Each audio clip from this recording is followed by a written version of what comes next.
Dieu vous bénisse.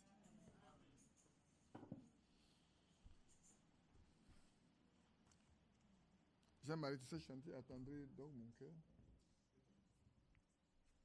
Je ne sais pas si tu as ça dans... Attendrai donc mon cœur. Révèle-moi, Seigneur, ta grâce, ta pureté, que je puisse supplier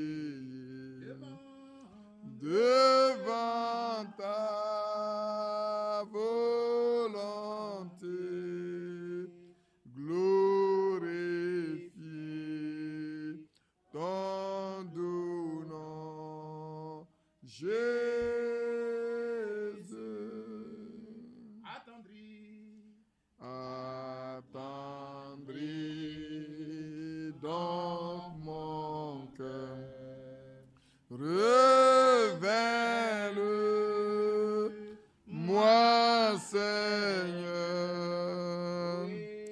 ta grâce et ta pureté, que je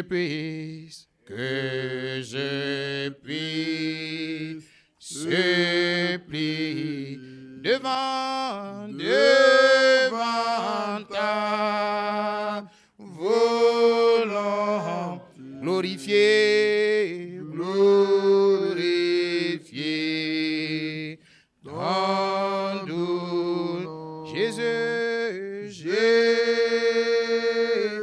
encore attendri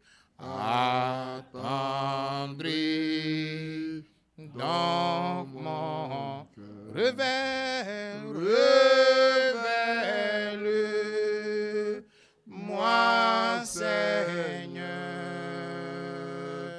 ta grâce et ta pureté, que je puisse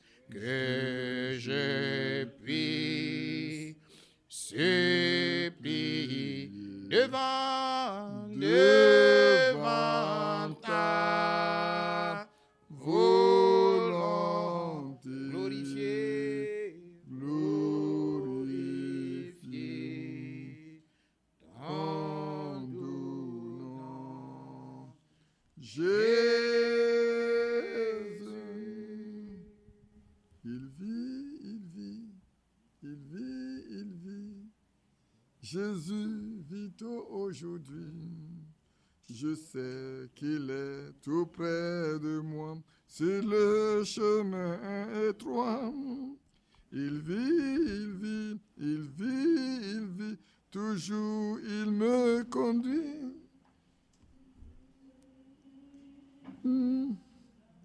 Je sais qu'il vit en moi. Il vit, mon Seigneur vit vraiment, car il me parle et me conduit à travers tous les tourments. Je vais demander à Thierry, on a la cassette, c'est frère Favre, frère Franck, frère Barley, puis il a appris. Vous avez la cassette, hein? Vous l'avez souvent joué. Comment? J'ai pas compris. Vous l'avez mis ça en MP maintenant. Je pense qu'il faut dupliquer ça pour que tous les frères aient les chants de ce petit livre-là que frère Barlier nous avait envoyé de la Suisse. Ouais, c'est le 87, oui. Ici, c'est le 51. Comme ça, on va commencer à apprendre ça tranquillement. C'est des vieux cantiques. Quand on chantait le 187, par exemple, c'est de là que ça vient. Ici, c'est vraiment, viens éclairer les hommes enténébrés, vie de perles et de lumière. C'est dans ce petit livre-là que Frère Balin l'a appris. C'est vrai qu'on a copié une partie pour mettre dans notre livre, je ne sais pas, on a tout copié. Mais on va réapprendre ces vieux chants Que Dieu nous bénisse. Sœur Thérèse, tu veux rendre le témoignage sur le maquillage là? Pas bien grave. Elle me l'a écrit, hein, mais je voulais qu'elle rende ça. Dieu vous bénisse, frères et sœurs. C'est par rapport au maquillage, les fards dont le frère parle. J'ai un témoignage. Une fois de passage au plateau, il y a un monsieur qui est venu vers moi, il m'a serré la main 2 fois. Et je lui ai dit, monsieur, je ne vous connais pas. Il dit, non, madame, vous êtes belle. Vous n'êtes pas allé au salon de coiffure, vous n'avez pas mis de fards, mais vous êtes belle. Est-ce qu'on peut trouver encore ces gens de femmes comme vous? Je lui ai dit oui. Au milieu où j'ai pris là, il y a des femmes plus jeunes que moi. Amen. Amen.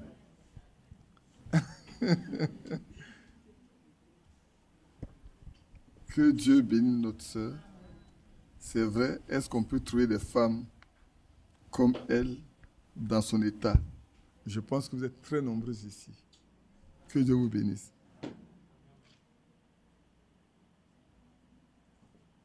Je vois qu'il y a une note ici.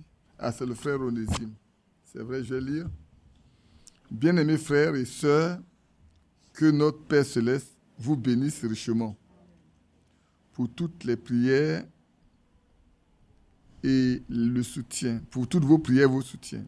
Par la grâce de notre Seigneur Jésus, ma femme a accouché par voie basse d'une fille de 4 kg 2. Vu le poids, l'enfant a eu une élongation, ouais, au niveau de l'épaule. En tirant, les médecins ont mal fait. Il y a eu un côté du bras qui a été déboîté. Les ligaments sont détendus. L'épaule droite n'empêchant pas le mouvement du bras. Priez afin que notre Seigneur restaure son épaule et son bras. Que le Seigneur vous bénisse. C'est vrai, l'enfant a duré. Et quand vous voyez l'enfant, ce n'est pas un enfant d'un jour. Vraiment, elle est très grosse. Très, très grosse. Elle a vu. Nous, on a vu la photo, on n'a pas encore parti la voir. On est à la voir. Et il semble qu'il y a une épaule qui a pris un coup. C'est que l'enfant ne peut pas, puisque c'est un enfant, il ne peut pas mouvoir cette épaule-là. Ils ont mis des choses pour retenir ça jusqu'à vendredi prochain. Mais le Seigneur peut arranger même ça avant vendredi. De même que elle est venue par voie basse. Vous savez, le cordon avait complètement enroulé son cou. Au point, le médecin parlait de faire une césarienne. On a juste prié, simplement on attendait. Puis après, ils ont refait l'échographie. Tout est reparti. Ils ont fait des jours. Ils vont et reviennent. Puis je crois, hier, avant-hier plutôt, vers ce soir là, on a dit qu'on envoyait au bloc même. Ils étaient même prêts à l'envoyer au bloc. Quand ils se sont rendus compte que ce n'est pas nécessaire d'envoyer au bloc, non, elle est venue par voie basse. Malheureusement, elle est tellement grosse que bon. Voilà ce qui peut arriver, mais Dieu sait pourquoi ça arrivé. Que son nom soit loué. Que Dieu bénisse chacun de nous. Vincent, je pense que demain, tu seras libre le matin. Et Lyon aussi. Tu ne seras pas libre. Toi, tu n'es pas libre aussi. Après-midi. Je ne sais pas. Achille, tu as pu avoir un rendez-vous pour demain. Puisqu'on dit que c'est son nom qui part pour le terrain. Il est là, non? Achille, s'il te plaît. Voici la pierre Luando pour que ceux qui peuvent être disposés, on puisse aller regarder ensemble.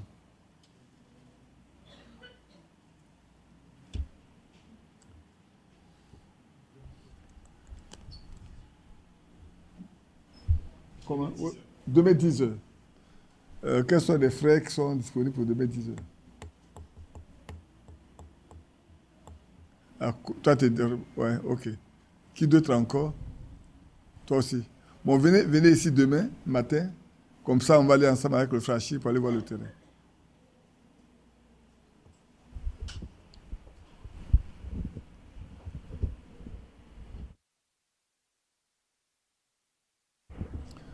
Bon, donc on a le frère Youssouf et le frère Broudou qui sont... Toi aussi? Ah ouais? Ok, toi aussi? Bon, ben voilà.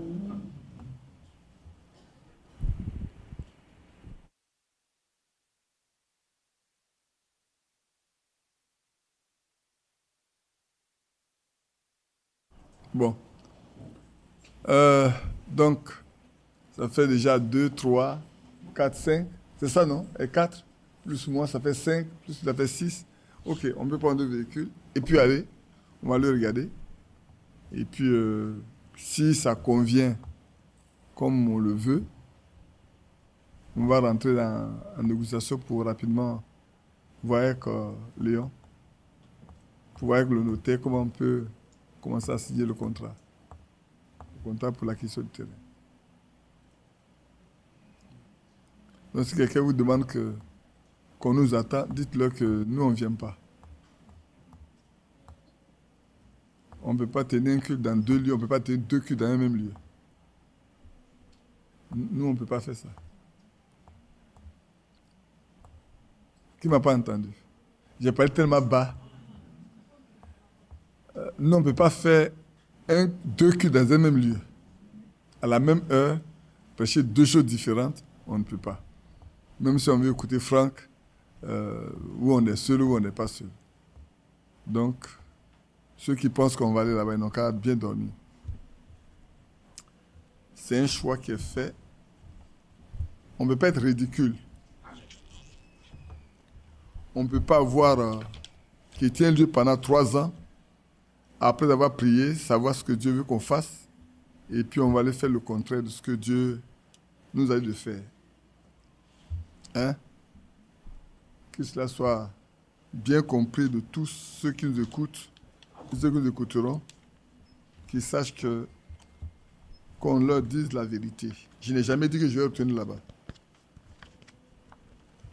Et aussi n'ont jamais demandé que je vienne là-bas. C'est pour ça que quand Yapi a dit, Badi, c'était moi si tu ne vas pas là-bas. Là. Yapi avait raison. On pense qu'il avait tort.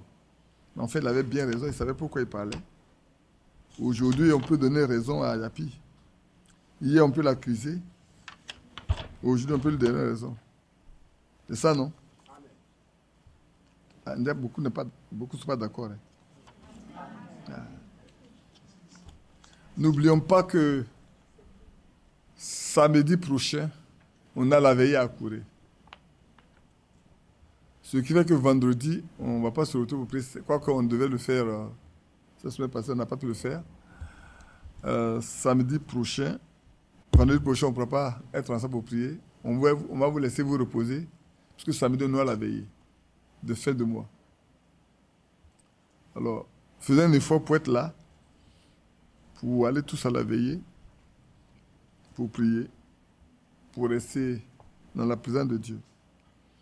Que Dieu nous bénisse.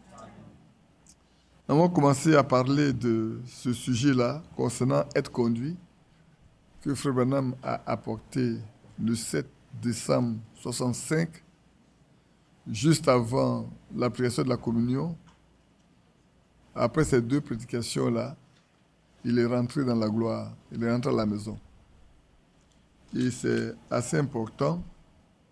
Vous l'aviez écouté en audio quand nous n'étions pas là, mais j'ai été seulement conduit à revoir ça avec vous pour une meilleure compréhension. Parce qu'il arrive que, effectivement, quand on écoute, c'est pas sûr qu'on perçoit toute chose. Et tout le monde n'a pas la même capacité de compréhension non plus. La preuve en est que quand j'avais commencé à lire les lettres séculaires, c'est là que beaucoup de personnes ont commencé également à comprendre. Vous voyez, c'est une chose qui est... Hier, je parlais que... Vous savez, je veux parler de Thierry parce que j'ai travaillé beaucoup avec Thierry sur le site qu'on appelle également aujourd'hui l'église d'Abidjan. C'est avec lui qu'on a commencé le site Et quand Frère Balélier n'avait pas voulu donner la base de toutes les lettres circulaires qu'il avait, les scripts de toutes les lettres circulaires, c'est à Thierry que j'ai demandé d'aller télécharger toute la base et de commencer à préparer. Aujourd'hui, c'est fait. Beaucoup s'en ont accaparé comme c'est eux qui ont fait. L'essentiel, c'est que les enfants de Dieu soient nourris. Moi, c'est ça mon souci.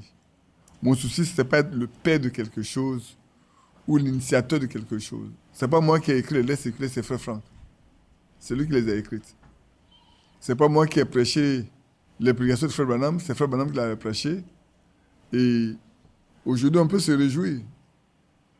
Parce que quand Frère Branham est décédé, si ça devait rester comme ça, c'est pas sûr, puisque beaucoup d'Américains étaient tellement découragés qu'ils ne s'attendaient pas à voir Frère Branham mourir comme ça.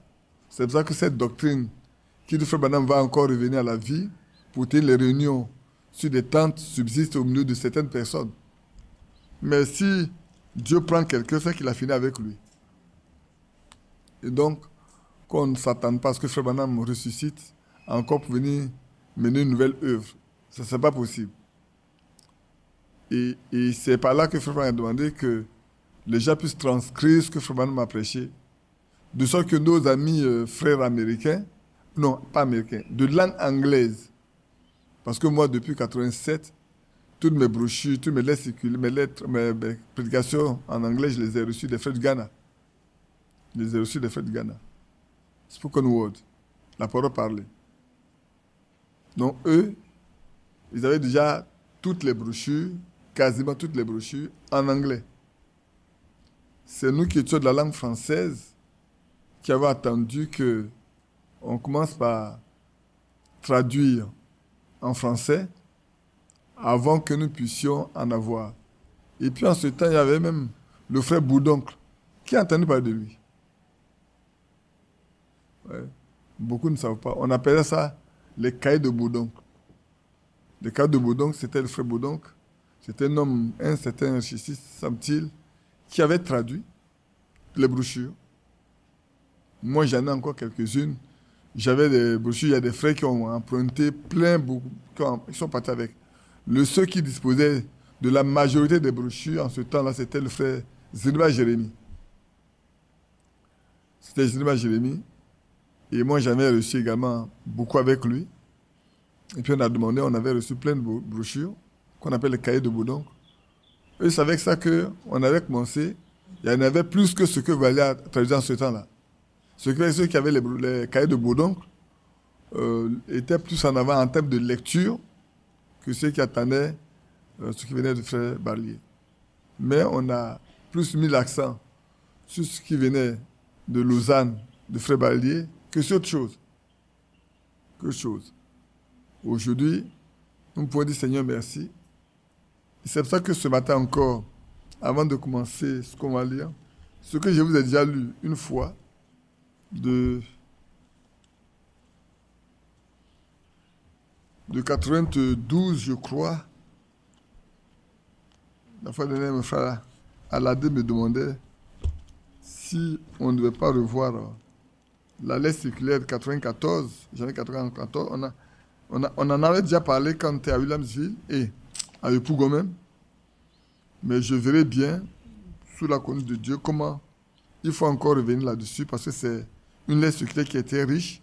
Ceux qui peuvent la lire, qui la lisent, et puis on verra cela après.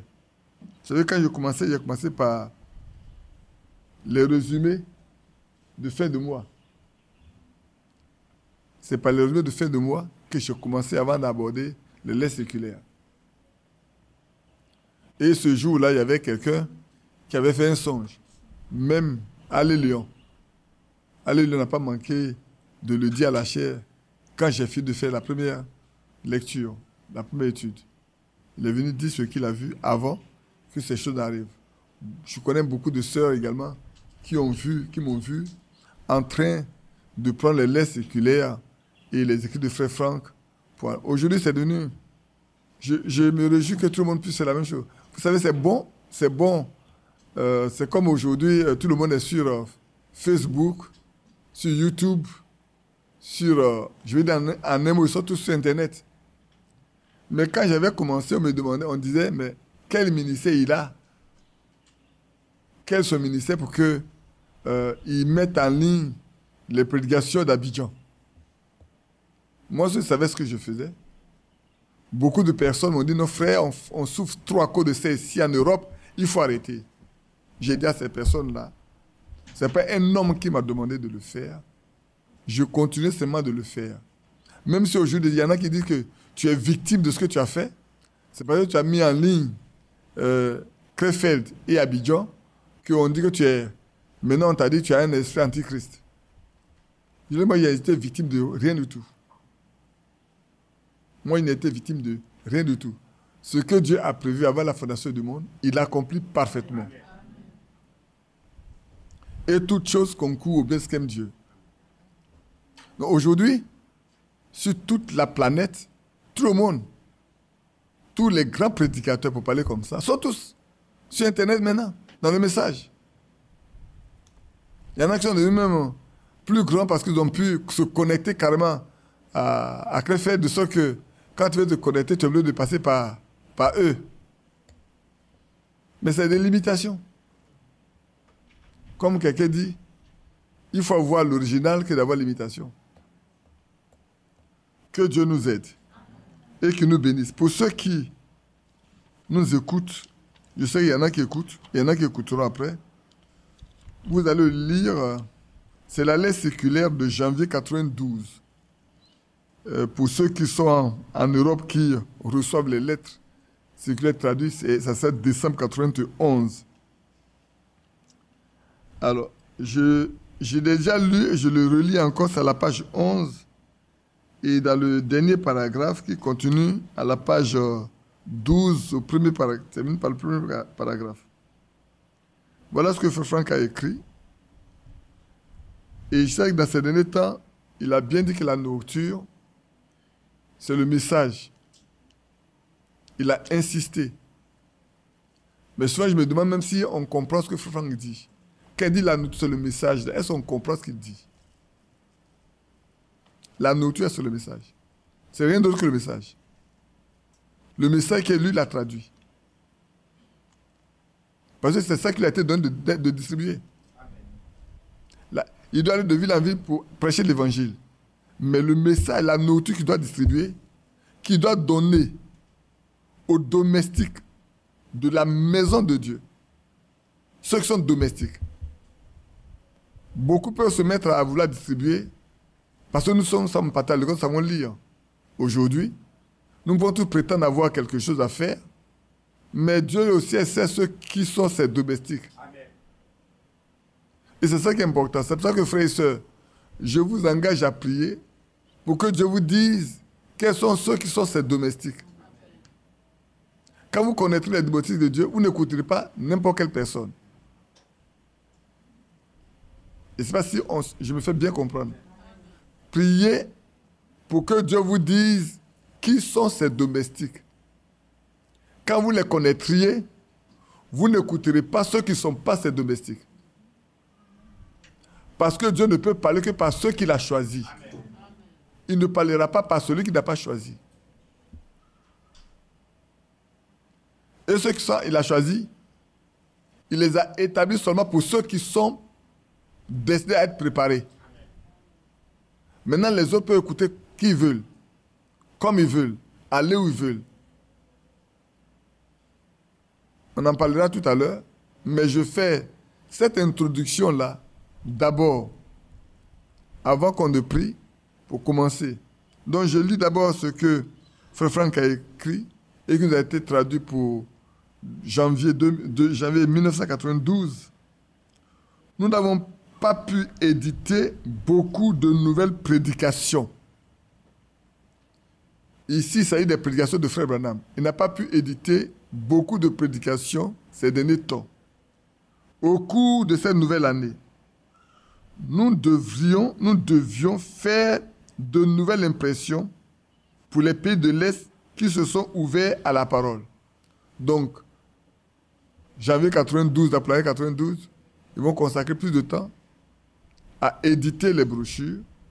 Pour ceux qui sont ouverts et qui viennent des pays de l'Est, tels que tous ceux qui étaient dans la scène URSS, là, de la Roumanie, la Tchécoslovaquie, tous ces pays-là, comme aujourd'hui on parle de l'Ukraine, de la Crimée, de tous ces gens-là.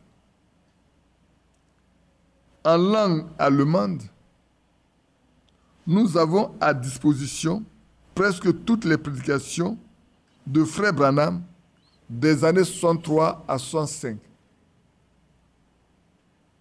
Voilà l'avantage de ceux qui parlaient la langue allemande.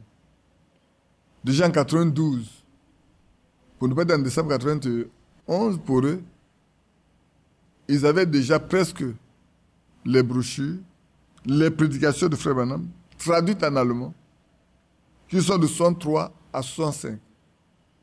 Aujourd'hui, nous avons, nous également, le privilège d'avoir la liste de toutes ces prédications-là. Celles qui ne sont pas parvenues en langue française, nous note la liste. Il y en a qui sont traduites en audio, comme la fois dernière je vous ai montré.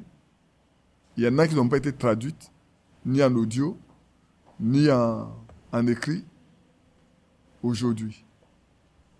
C'est tellement que, alors qu'on parle, bon, peut-être Jean Lambert va s'engager à le faire pour les autres. Mais moi, j'ai la liste. Je l'ai obtenue depuis. Et je l'ai fait traduire. Parce qu'on a obtenu ça en allemand. On les a fait traduire en français pour les avoir toutes. Par contre, dans maintes autres langues, les brochures commencent seulement à être imprimées.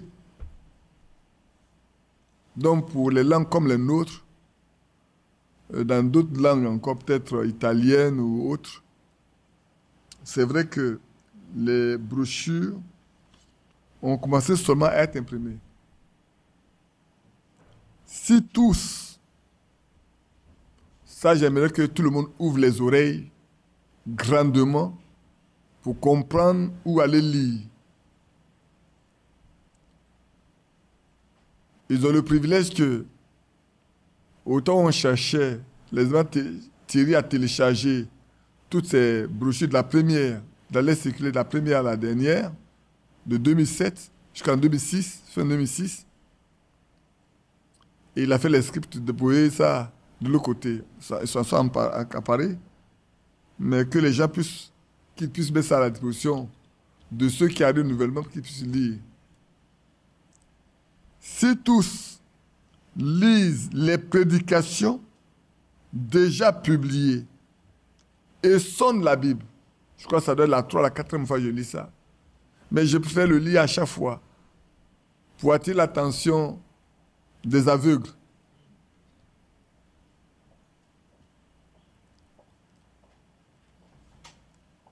Et si tous lisent les prédications déjà publiées et sondent la Bible, alors il n'aura point de détresse spirituelle. En d'autres termes, il y a des détresses spirituelles parce que beaucoup ne lisent pas et ne sondent pas les Écritures. Ils ne mettent pas les deux en parallèle. Ou ils sont attachés seulement aujourd'hui, je peux dire, seulement aux lettres séculaires ou aux brochures, mais ils ne peuvent pas les ramener à la Bible. Beaucoup ne sont pas d'accord qu'on ramène à la Bible. Moi, je le ferai. Tout le temps où je vivrai, je le ferai. Puisque Frère Franck dit, s'ils lisent les prédications publiées, et s'ils sont les Écritures, donc je dis, s'ils lisent les prédications, les lettres séculaires, et sont les Écritures, ils ne vont pas avoir de détresse spirituelle pour ces gens-là. Et ceux qui sont sous eux également ne souffriront pas. Parce qu'ils seront conduits par l'Esprit de Dieu dans toute la vérité. Ils connaîtront la vérité et ils seront affranchis de la domination des hommes. Parce que la Bible dit, vous connaîtrez la vérité vous affranchira. Et c'est vrai. Parce que quand on n'est pas affranchi par la vérité, on est sous la domination des hommes, de la religion, et des coutumes et des traditions des pères. Des traditions religieuses. Et cela domine et ça fatigue. Ça fatigue. Que Dieu nous bénisse. Amen. Mes frères écoutez, lisez, ayez toujours votre Bible à côté de vous, ramenez ça aux Écritures. Il y a des déclarations qui sont faites, ce n'est pas accompagné d'Écritures. Allez dans la Bible chercher des Écritures, mettez-les côte à côte pour voir. Ça vous permettra de comprendre. Sauf que quand vous sortez, vous n'avez pas besoin de sortir à une brochure ni à une lettre circulaire. En sortant avec votre Bible, vous pouvez vraiment parler de ce que Dieu a fait en cette fin des temps. Moi, je suis toujours réjoui quand je lis ce passage de Frère Franck en disant « Frère Branham a prêché de façon scripturelle les 3 venues du Seigneur Jésus-Christ, le souper du Seigneur, le baptême, le lavage des pieds, le mariage, de façon scripturelle. » Alors, je ne sais pas qu'est-ce qu'on met dedans. On aime lire le mariage et le divorce. Ça, tout le monde aime bien lire. On aime bien parler du souper, de choses, de lavage des pieds. Mais quand on arrive au souper du Seigneur, là, ça devient un problème. Personne n'est capable de dire qu'est-ce que Frère Branham a prêché là-dessus. Mais pourtant, Frère Franck dit qu'il a prêché de façon scripturelle. Mais qu'est-ce qu'il a prêché? Qu'on mette à notre disposition ce qu'il a prêché de façon scripturelle. Pour qu'il n'y ait plus de palabres parmi les églises. Mettez-la à notre disposition, ce qui est scripturel, mettez-la à notre disposition pour qu'on puisse savoir qu'est-ce qu'il faut, comment faire. Si les autres sont scripturels, c'est assez scripturel, mais on doit surtout ce qui est scripturel.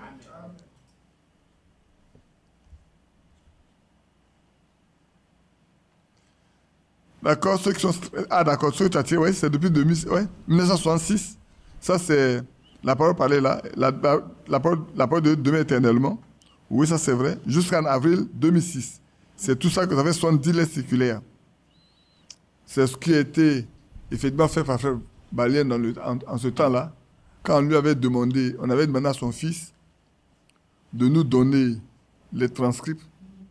Comme en 2006, quand Frère Balien est venu ici en Côte d'Ivoire, Frère Franck, pour ceux qui étaient là en ce temps-là, ils ont vu que Frère Balien a commencé à soutenir la doctrine de Mbra. C'était un peu délicat. Frère Franck a vivement parlé comme ça.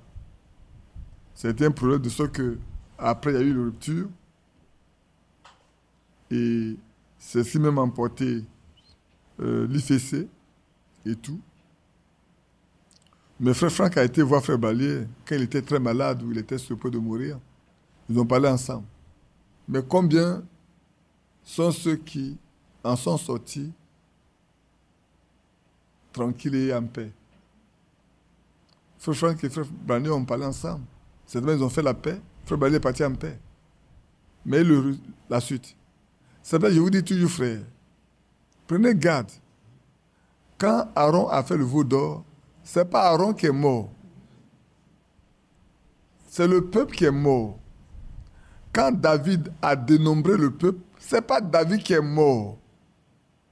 C'est le peuple qui a été frappé. Qui c'est ça? Dieu lui a demandé de choisir trois fléaux. La peste, tomber dans les mains de ses ennemis, ou tomber dans ses mains. Il a préféré tomber dans les mains de Dieu. Il dit, Dieu au moins peut être compatissant. Mais tomber sur la main de ses ennemis, ils seront sans pitié pour lui. Vous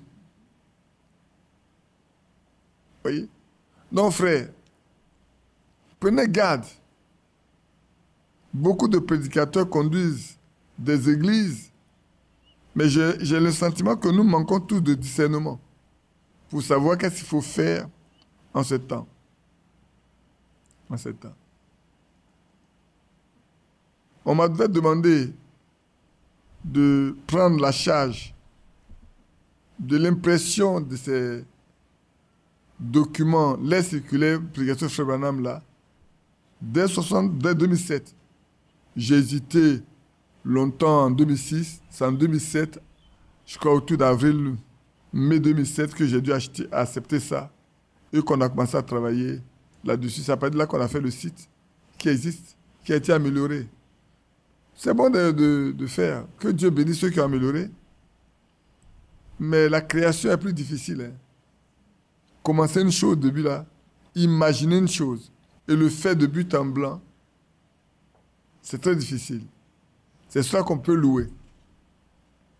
Et c'est dans cette chambre de Nathanaël-là que j'ai bloqué Thierry pendant 3 jours et 3 nuits pour qu'on fasse, parce qu'on avait besoin d'une adresse mail, d'un site, pour le mettre sur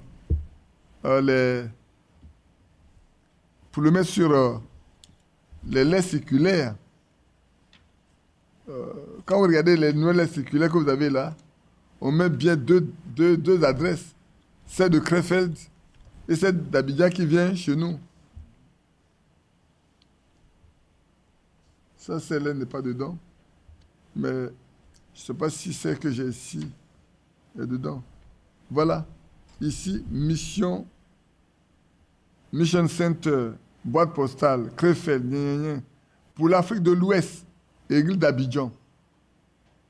C'est là qu'on a fait ça. Hey Thierry, pour envoyer ça à la soeur Janina, pour qu'elle puisse donner sa Krefeld afin qu'on puisse nous envoyer les scripts pour... Si quelqu'un veut discuter, moi j'ai tous les mails avec moi.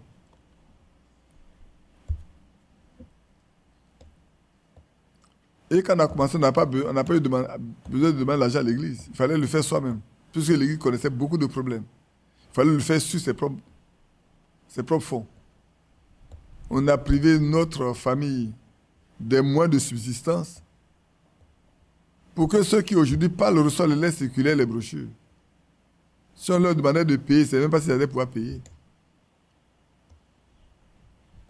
C'est comme quand on faisait passer l'émission de 30 minutes de Frère Franck qui passait à la télévision sur le bouquet. C'est avec Akoubi que je partais à la RTI pour traiter ça. Ça coûtait 600 000 francs le mois. En ce temps-là, la noix lui pensait que Frère Franck, comme il envoyait 1 000 euros, c'était beaucoup d'argent. Et c'est pour ça qu'on nous envoyait à la DST.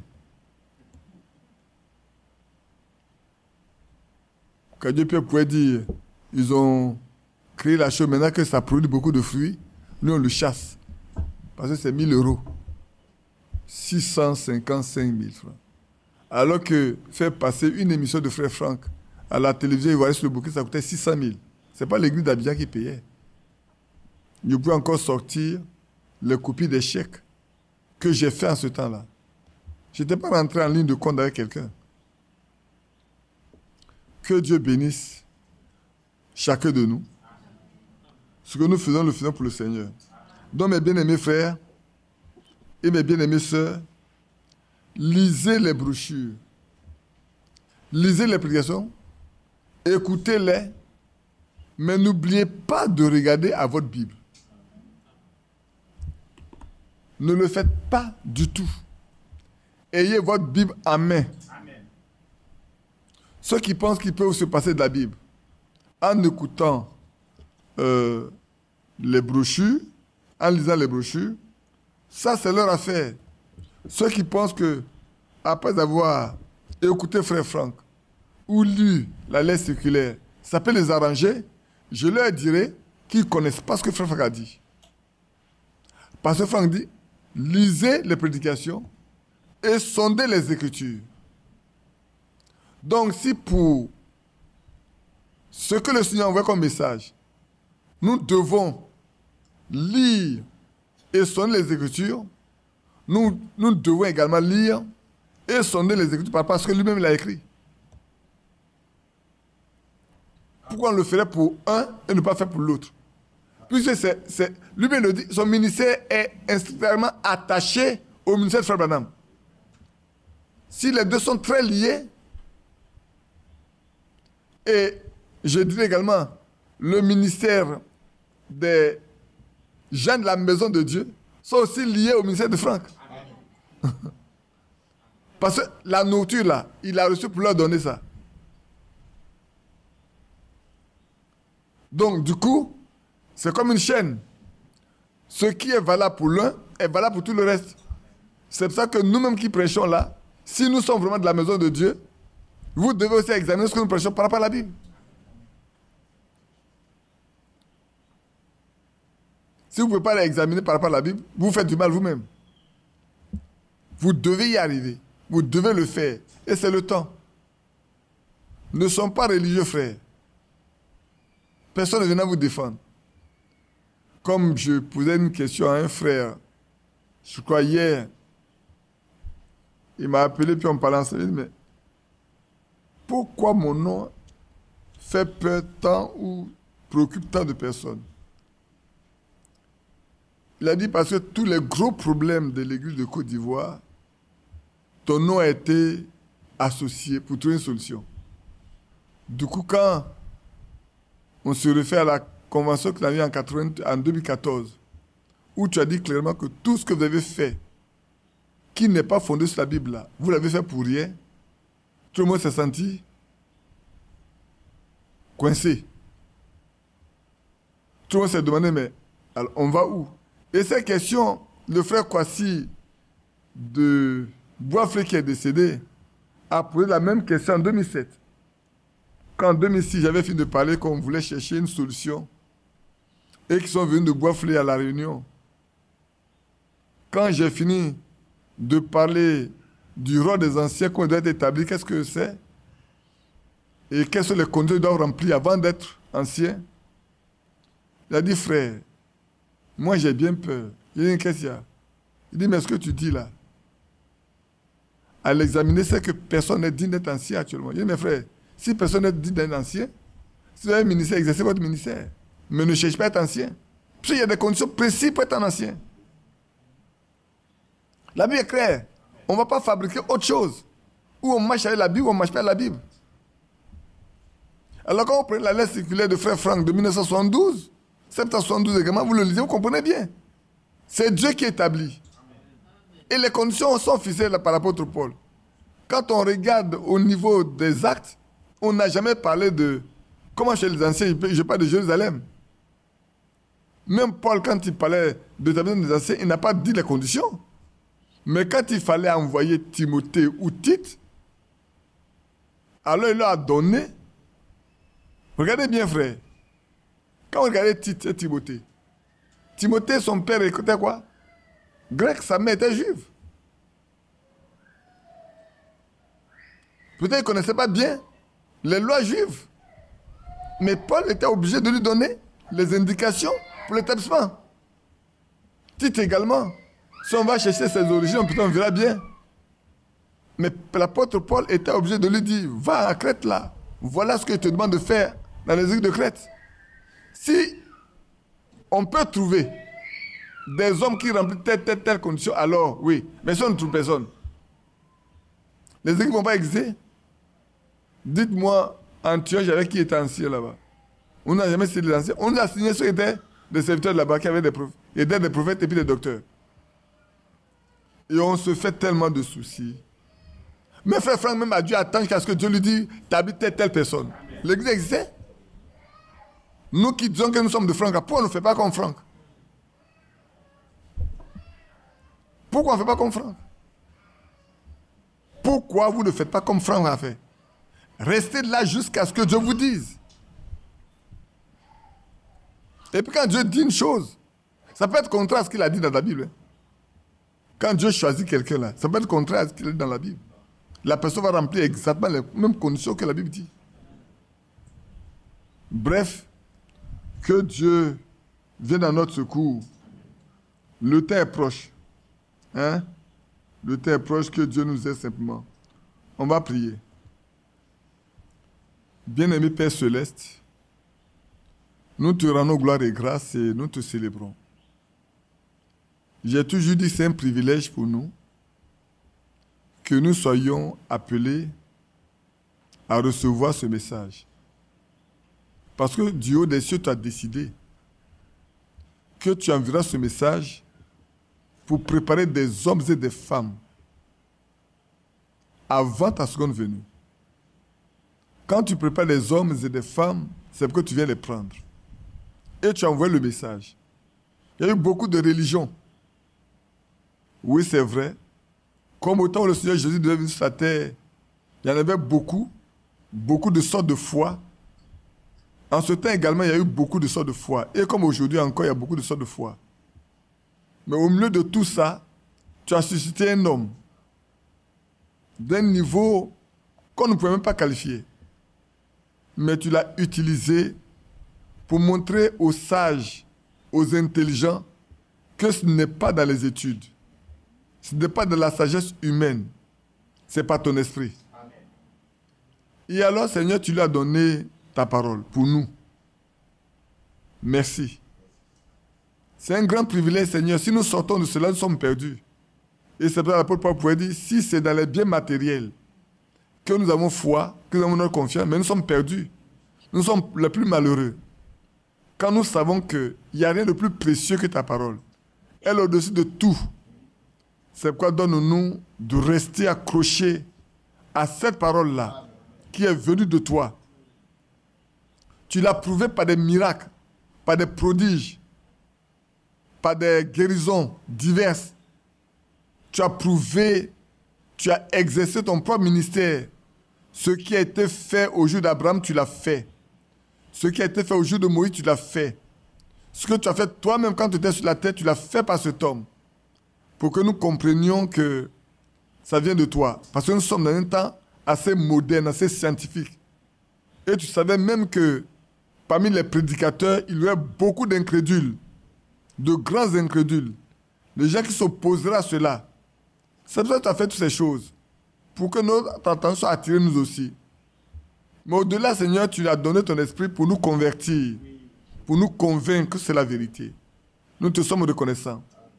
Ce matin, nous voulons encore plonger nos regards dans ta parole. Ô notre Dieu, si les anges ont voulu sonder les époques dans lesquelles nous sommes pour savoir ce qui nous était destiné, à combien plus forte raison nous autres ne devons pas permettre nous déchausser, nous humilier devant ta face, pour que tu nous révèles ta volonté. Tu nous révèles le contenu de ce que tu as donné. Tu nous donnes de comprendre ta parole.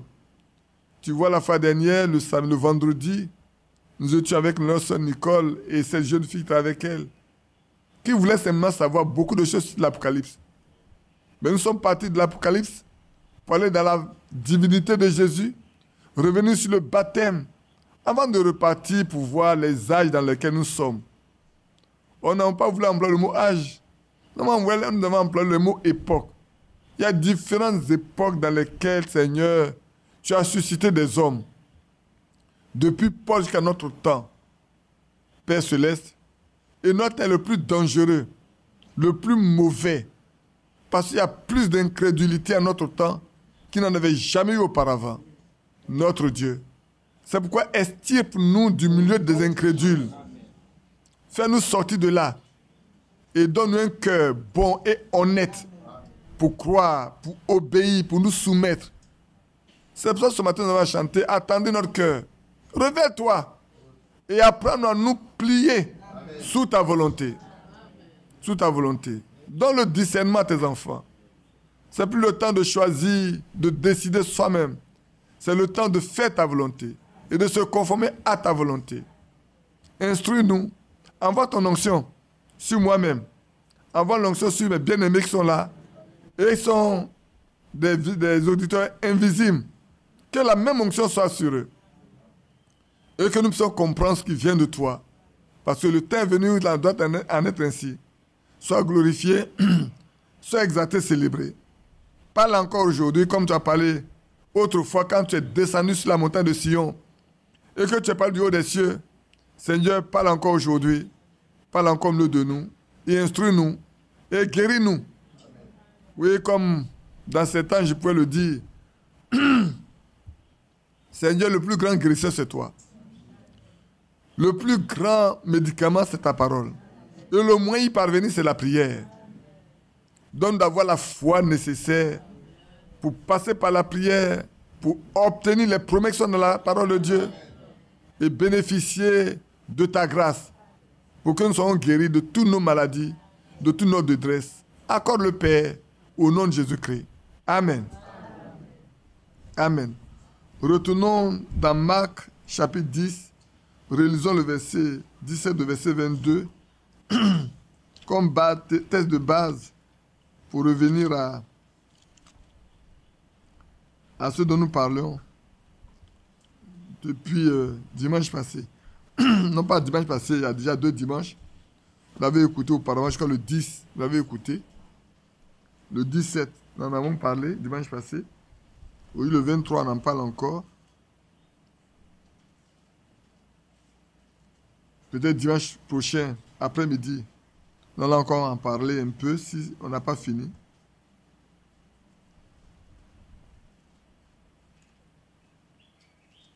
Marc 10, 17. Ça, vous n'avez pas encore besoin de noter puisque vous l'avez déjà noté auparavant. Moi, je ne ferai que lire ça pour nous et pour ceux qui nous prennent aussi.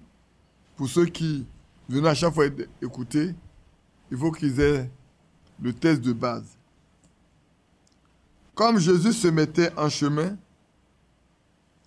un homme accourut et, se jetant à genoux devant lui, vous voyez ce que on a mis 2 points. Après, quand tu lis, c'est comme si ce n'est pas complet. Comme Jésus se mettait en chemin, un homme accourut et, se jetant à ses pieds devant lui. Bon maître, lui demanda-t-il, que dois-je faire pour hériter la vie éternelle? Jésus lui dit, pourquoi m'appelles-tu bon? Il n'y a de bon que Dieu seul. Tu connais les commandements. Tu ne tueras point. Tu ne commettras point d'adultère. Tu ne tueras point. Tu ne désobéiras point. Tu ne diras point de faux témoignages. Tu ne feras tort à personne. Honore ton père et ta mère. Il lui répondit, Maître, j'ai observé toutes ces choses dès ma jeunesse. Jésus l'ayant regardé l'aima et lui dit, il te manque une chose. Va, vends tout ce que tu as. Je lis après le verset 17. Je suis au verset 21. Jésus l'ayant regardé l'aima et lui dit, il te manque une chose. Va, vends tout ce que tu as. Donne-le aux pauvres et tu auras un trésor dans le ciel. Puis, viens et suis-moi. Mais affligé de cette parole, cet homme s'en alla triste, tout triste, car il avait de grands biens. Amen. Il y a beaucoup de choses qu'on pourrait prendre également pour dire, comme l'a dit la fois dernière, mais nous sommes en train de lire ce que Frère Branham a prêché sur être conduit.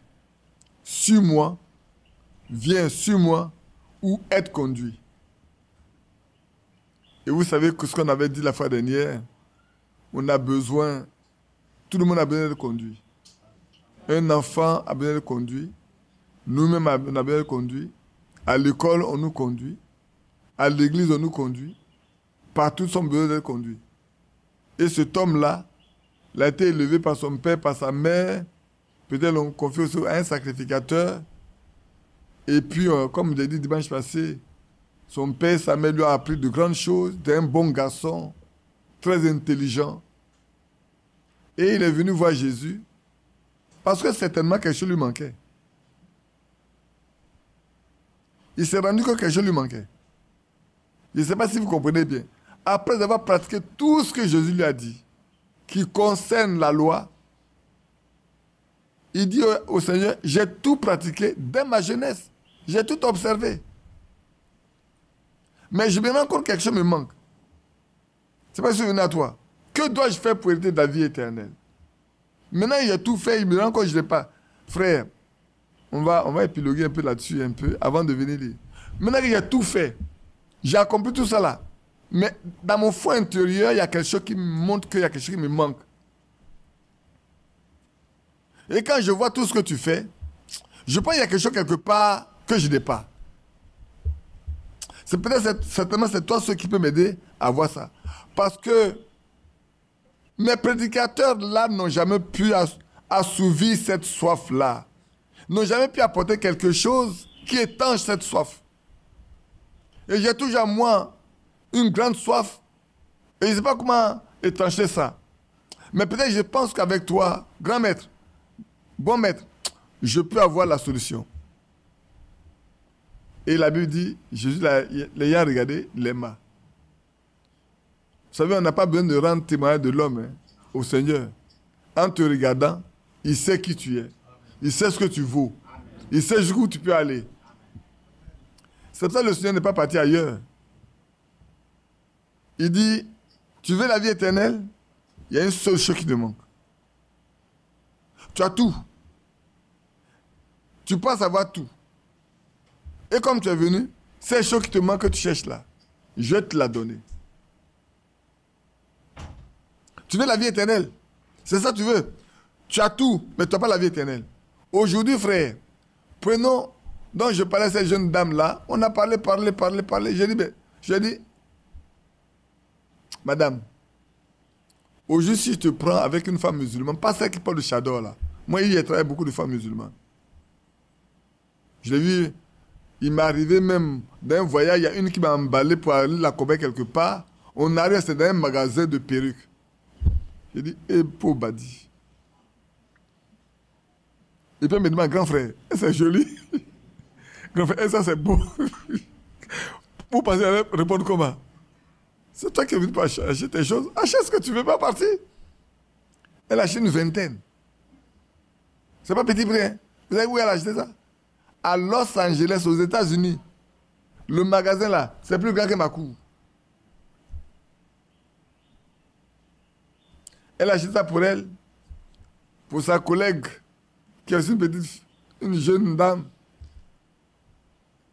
qui appelait Brigitte Badi, sa grande soeur, et puis ça pour sa cousine. Ça, j'ai dit, c'est une valise entière, 20, de toutes les formes. Elle a acheté. Donc, pour revenir à notre sujet, il y a une chose qui te manque. Le Seigneur connaît notre cœur. Il sait ce que nous voulons. Il ne va pas nous envoyer ailleurs. Bien-aimés frères, faites très attention. Hein. Il dit, tu vas avoir la vie éternelle. C'est ça que tu veux avoir. C'est comme nos religions, comme je disais tout à l'heure là. Dans nos religions là, on peut tout nous donner. Nos prédicateurs peuvent nous tout prêcher. Souvenez-vous de Antomarchi. Vous vous souvenez, non? Quelque chose lui manquait. On lui a tout prêché. On lui a tout donné. Mais il y avait quelque chose qui est en lui qui ne va pas. Dans sa propre maison, ils sont 4. 2 hommes, 2 femmes. La femme et la fille, le papa et le fils. La femme et la fille étaient très zélées, très attachées. Elle n'hésitait de rien, ne se doutait de rien. Pour elle, c'est un oui, c'est amen. Quand Dieu a dit, c'est oui, amen. Mes enfants, mes petits-enfants, prenons garde. Ne jouons pas avec la Bible. Ne jouons pas avec les déclarations de la parole de Dieu. Prenons garde. Vivons ce que la Bible nous dit. Marchons selon la Bible. C'est important. Une seule chose laissée de côté, c'est comme si on a laissé tout de côté. Regardez bien cet homme-là. Il a tout fait, apparemment, mais le seul truc, il y a quelque chose qui lui manque. Il dit ce qui te manque là. Tu es trop assis sur tes richesses. Tu as mis trop ta confiance dans tes biens. C'est ça qui fait le barrage pour toi. C'est un obstacle pour toi de rentrer en possession de la vie éternelle. Si tu peux seulement te détacher de ça, la porte va être ouverte pour toi. Alors, va, vends tout. Dimanche passé, j'en ai parlé. C'est comme si on arrive ici, on dit, Badi, tu veux avoir la mine d'or qui est de l'autre côté là. Je ne sais même pas ce qu'il y a dedans. On dit, il y a une mine d'or là, et puis je ne sais même pas ce qu'il y a dedans. Écoutez-moi bien, hein. Je parle par analogie. Il y a une mine d'or là. On dit voilà, ça va voilà le certificat, tout ça là. On a testé tout ça, voilà le papier. Tu vends ta maison, tu vends les voitures que tu as, tu vends tout. Tu vas, on va te donner ça. Je n'ai même pas vu là. Je vais me débarrasser de tout ça. Et puis après, dès que je sors là, quand on a pris la propriété de tout ça, je deviens nu. Et puis il y a aussi quelqu'un qui est vagabond. Il n'a même pas un lieu pour dormir. Il n'a même pas de maison pour lui-même. Il va chez les hommes de maison en maison pour qu'on le nourrisse. Mais ce que tu dis là, je comprends. Hein. Mais vraiment, je ne peux pas. La vie éternelle, on ne la voit pas. Si tu me demandes autre chose, je la comprends, mais la vie éternelle, je la cherche, mais je ne la vois pas. Honorer mon père, je vois. Ne pas commettre adultère, je vois. Ne pas rendre un faux témoignage, je vois. Je ne sais pas si vous comprenez. Ne pas mentir, je vois. Mais la vie éternelle, je ne la vois pas. Et puis tout ce que j'ai acquis, peut-être il y a l'héritage de mes parents, de mes aïeux, et puis moi-même j'ai commencé à préparer mon testament pour les enfants, parce que j'ai fait tout ça dès ma jeunesse. Donc il n'est plus jeune. Il a dépassé l'âge de la jeunesse. Et puis tu veux que... Vraiment, la vie éternelle c'est bon, hein. Mais attendez, regardez ce que j'ai d'abord. Parce que personne n'est parti pour revenir pour dire que la vie éternelle existe. Est-ce que quelqu'un est parti pour venir dire que la vie éternelle existe? Non. Les Abraham sont morts depuis la nuit de nos parents, on ne les a jamais vus. Il n'y a pas un qui est venu dire, ah, là, je suis venu, il y a la vie éternelle. Joseph n'est pas venu dire, il y a la vie éternelle. Même si on a transporté ses os dans le bagage pour venir enterrer chez nous ici, on ne voit même pas ses os où ça y est aujourd'hui. Frère, la foi là, on ne la voit pas. C'est pour ça que beaucoup trébuchent. Ça va beaucoup trébucher. Hein. Mais si tu as la foi, tu as le plus grand trésor. Amen. Tu as tout. Vous comprenez pourquoi ce que ce jeune homme l'a trébuché? Parce qu'il est attaché à ce qui est matériel, à ce qui est visible. Et c'est là notre problème à nous tous aujourd'hui. On aime plutôt s'attacher à ce qui est visible. On ne comprend pas l'invisible. Or, l'invisible a plus de valeur que le visible. Et pourtant, on est heureux. Hein? On est heureux quand on parle d'Abraham. Il appelait ce qui n'était pas visible comme si c'était. C'est pas ça? Ce qu'on ne voyait pas là. Abraham appelait ça comme si ça était. Mais quand on lit ça, on est content. Mais mettons la place d'Abraham. Pendant 25 ans, elle a attendu un enfant. Et puis après, oui, le Seigneur est venu, il lui a dit, c'est vrai, l'enfant est né. Mais est-ce que Dieu peut demander de tuer quelqu'un? Voilà notre raisonnement. Hein. Est-ce que Dieu peut demander de tuer quelqu'un? Dieu qui est bon comme ça, là. Est-ce que c'est vraiment Dieu qui t'a dit d'aller tuer ton enfant? Après, il faut bien réfléchir. Hein. Quand tu dis que c'est Dieu qui t'a donné un enfant à un âge avancé, le bon Dieu, là, il va te demander d'aller tuer ton enfant. Après, il faut bien réfléchir. Hein. Si tu commets une erreur, c'est une erreur fatale. Mais Abraham pouvait dire, je ne l'avais pas avant. Ça, c'est lui qui a à la fin dit, je ne l'avais pas avant. On me l'a donné maintenant. Et celui que je crois qu'il me l'a demandé, demande de lui donner ça. Mais je vais lui donner. Il ne m'appartient pas, c'est à lui. Mais frère, combien sont capables d'arriver de là aujourd'hui? Combien d'entre nous sommes-nous capables d'arriver à ce niveau-là? On le dit, mais c'est quand on est devant la réalité que là, ça devient difficile. Lire, c'est une chose. Mais vivre, vous vous souvenez de ce que Frère Branham a demandé à une jeune fille, comment elle s'appelle là? Cette jeune fille de... Je pense que c'est pas les Carton, qui avait le cancer, la tuberculose, qui était couchée sur le lit pendant des années et des années, qui lisait le livre de Frère Branham, et puis quand Frère Branham est parti le voir, Il a dit, tu vois, tu as la foi. Il dit, à la foi. Et tu as vraiment la foi, il dit, à la foi. Il dit, bon, si tu as la foi, fais bouger cette pendule-là que je vois. Il dit, mais ça, c'est du spiritisme, ça. Il dit, mais c'est pas du spiritisme. C'est ça la foi. Parce que si les spirites, frères, peuvent mettre de l'eau dans un verre, se concentrer, faire exploser le verre, le croyant doit pouvoir faire mieux que ça. Hier, je parlais à Jean-Marie, vous savez, mon garçon, souvent là, on souffre pour rien. Parce que ce qui fait que on doit être fort là, ça n'est pas nous. Je vous le dis. Quand on dit qu'on est chrétien, ça veut dire on est quoi? On est qui?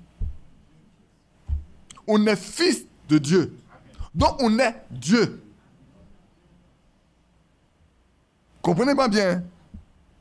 Un fils de Dieu, il est Dieu. Un fils d'un homme, c'est un homme, c'est pas un chien. Un poussé, c'est pas rien d'autre qu'un coq ou une poule. Mais si tu es fils de Dieu, tu es Dieu. Amen. Si vous ne comprenez pas ça là, c'est que vous n'avez pas encore cru. Si vous êtes Dieu, qu'est-ce qui peut vous résister? Tout ce que votre main touche va être béni. Amen. C'est pour ça qu'on disait que Joseph, tout ce que la main de Joseph touchait là, Dieu bénissait. Mais pourquoi? Parce que quelque chose était en lui qui faisait qu'il est différent des Égyptiens. Je veux vous élever à un niveau de foi, frère. Vous comprenez?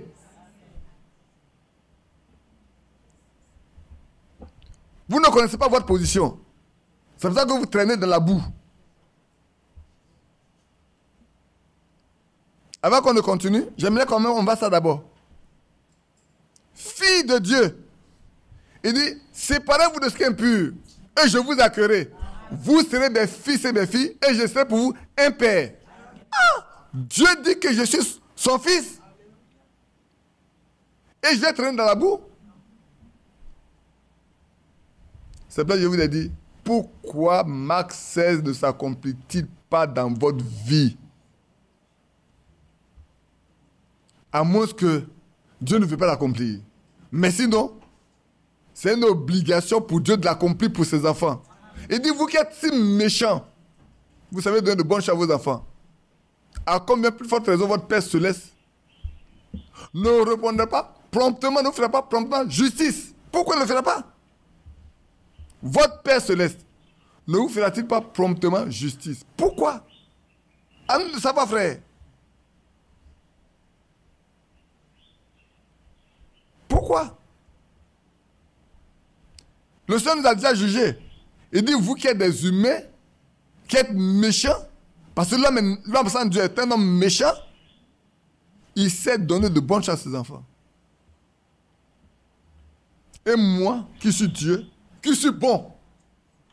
Vous comprenez bien? Quand on a lu ce matin, il dit, bon maître, il dit, pourquoi m'appelles-tu bon? Il y a un seul qui est bon. C'est vrai qu'on dit qu'il est riche en bonté. Dieu est riche en bonté. Notre Dieu est bon, notre Père est bon. Comment peut-il nous refuser des choses qui nous sont nécessaires? Je vous ai laissé à la maison, j'ai dit, j'ai fini de prêcher pour ce matin. Allez-y, restez à genoux, priez jusqu'à ce que Dieu vous donne de comprendre ça. Parce que si longtemps vous ne comprenez pas, vous ne pouvez pas évoluer. Vous êtes bloqué là. Aussi longtemps que vous n'êtes pas arrivé à ce stade-là, frère, l'enlèvement ne sera pas pour vous. Philippe a disparu après avoir baptisé l'eunuque, la reine d'Éthiopie.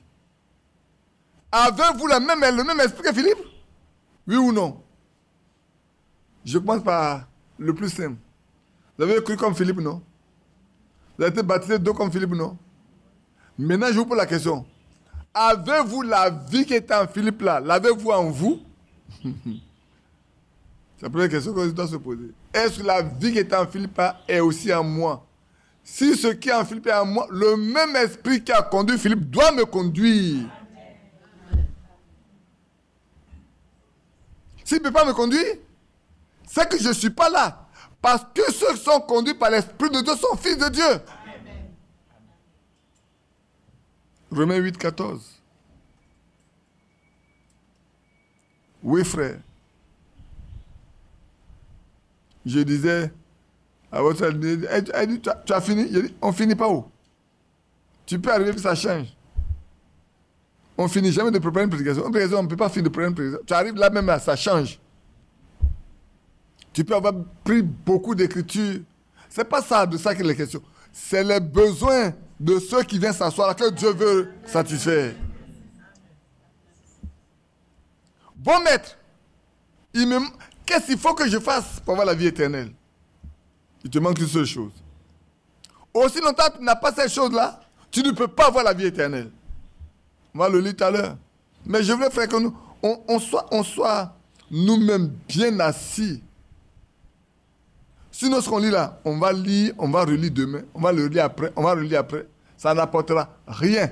S'il y a des étapes, on n'a pas franchi un certain nombre d'étapes dans notre vie chrétienne, dans notre relation avec Dieu, si on n'a pas franchi ça, nous allons souffrir pour rien. Pourquoi beaucoup ne comprennent pas les choses de Dieu? Parce que la vie de Dieu leur manque. Ils ont la peau, mais dedans c'est du vide. Et je ne veux pas que dedans là, vous soyez vide. Ce que Dieu va venir sceller, c'est ce qui met en vous. Il ne vient pas sceller autre chose. Il vient sceller lui-même en vous. Que Dieu nous bénisse. Soyons des fils de Dieu. Si nous sommes des fils de Dieu, ce qui a été fait avec Abraham, regardez bien qu'est-ce que le Seigneur dit. Nous sommes descendants d'Abraham par Jésus-Christ. Nous sommes fils de Dieu par Jésus. N'est-ce pas? On dit Abraham, comme on le dit, est le père de la foi. Si nous sommes fils d'Abraham, nous sommes des fils de la foi. L'héritage que notre père Abraham a est pour nous. Et plus grand. Dans Hébreu, Jésus a dit, ce sont mes frères. Et je n'ai pas honte de les appeler frères. Parce que celui qui sanctifie et ceux qui sont sanctifiés sont sortis d'eux-mêmes. Il dit, je suis sorti du Père et je m'en vais au Père. Est-ce que nous aussi sommes sortis du Père? Voilà la question. Sommes-nous sortis du Père? Si nous sommes sortis du Père, ne vous attendez à rien d'autre. Ce que le Fils de Dieu a fait, vous allez le faire aussi. Il a dit, comme je m'en vais au Père, tout ce que j'ai fait là, vous en ferez aussi, vous en ferez le plus grand. Parce que je m'en vais au Père. Que Dieu nous bénisse. Revenons à notre test. On a déjà fait quelques 30 minutes.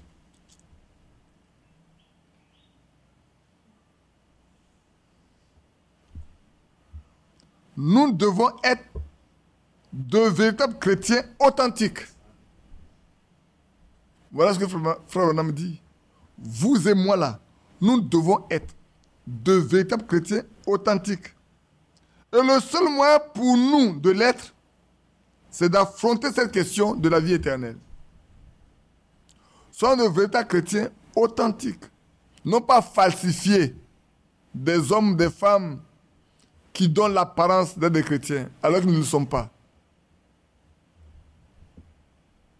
Donc je parlais tout à l'heure, et j'ai sauté sur, je reviens en arrière. Alors cette jeune dame, je lui ai dit, quand je vous prends, et que je prends ces femmes musulmanes-là, je ne vois pas de différence. Vous portez des perruques, elles portent des perruques. Vous portez des pantalons, elles portent des pantalons. Vous portez des habits décolletés, elles portent des habits décolletés. Qu'est-ce qui fait la différence? Est-ce parce que vous dites que vous êtes chrétien que Dieu va venir vous prendre? Non. Dieu ne viendra pas vous prendre parce que vous appartenez à une certaine communauté religieuse, dite chrétienne. Elle me dit, elle était de Assemblée de Dieu, maintenant elle est mariée à un USO. Je dis, mais tu vas où? Elle dit, je suis à USO. Elle dit, ah, tu penses que les doctrines qui étaient à l'Assemblée de Dieu, c'est la même chose que USO? Elle dit non. Elle dit non. Elle dit voilà. Donc si tu étais resté à l'Assemblée de Dieu,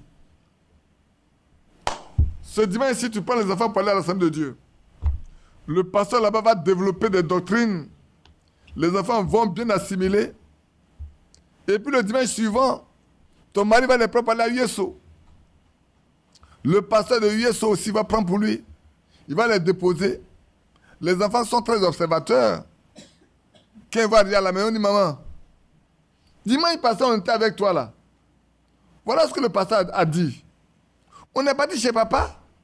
Il a dit ça aussi. Quand on met les deux ensemble, nous on ne comprend pas. Il dit, mais on va prendre la Bible pour le leur expliquer. Mais, tu vas leur expliquer quoi? Comment? Tu vas expliquer ce que tu comprends? Il dit non, on ne va pas leur expliquer ce on va leur expliquer selon la Bible dit. Il dit, ah, c'est ce que la Bible dit. Mais il faut que ton mari et toi compreniez de la même manière. Si vous ne comprenez pas de la même manière, les enfants seront ballottés. À la fin, s'ils sont très intelligents, on dit, papa, maman, allez dans vos églises, nous on reste à la maison. Parce que vous nous embrouillez. Frère, comment pouvez-vous aujourd'hui, au 21e siècle, accepter de marier quelqu'un qui n'a pas la même foi que toi?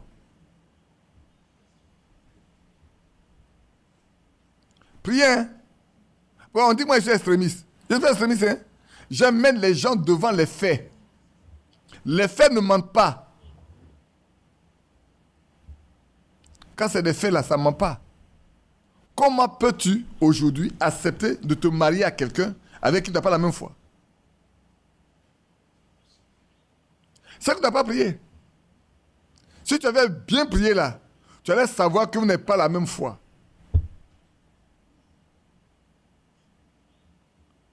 Frère, ne jouons pas. Ne plaisantons pas. De toute façon, votre scorpion là, c'est pas moi qui pire.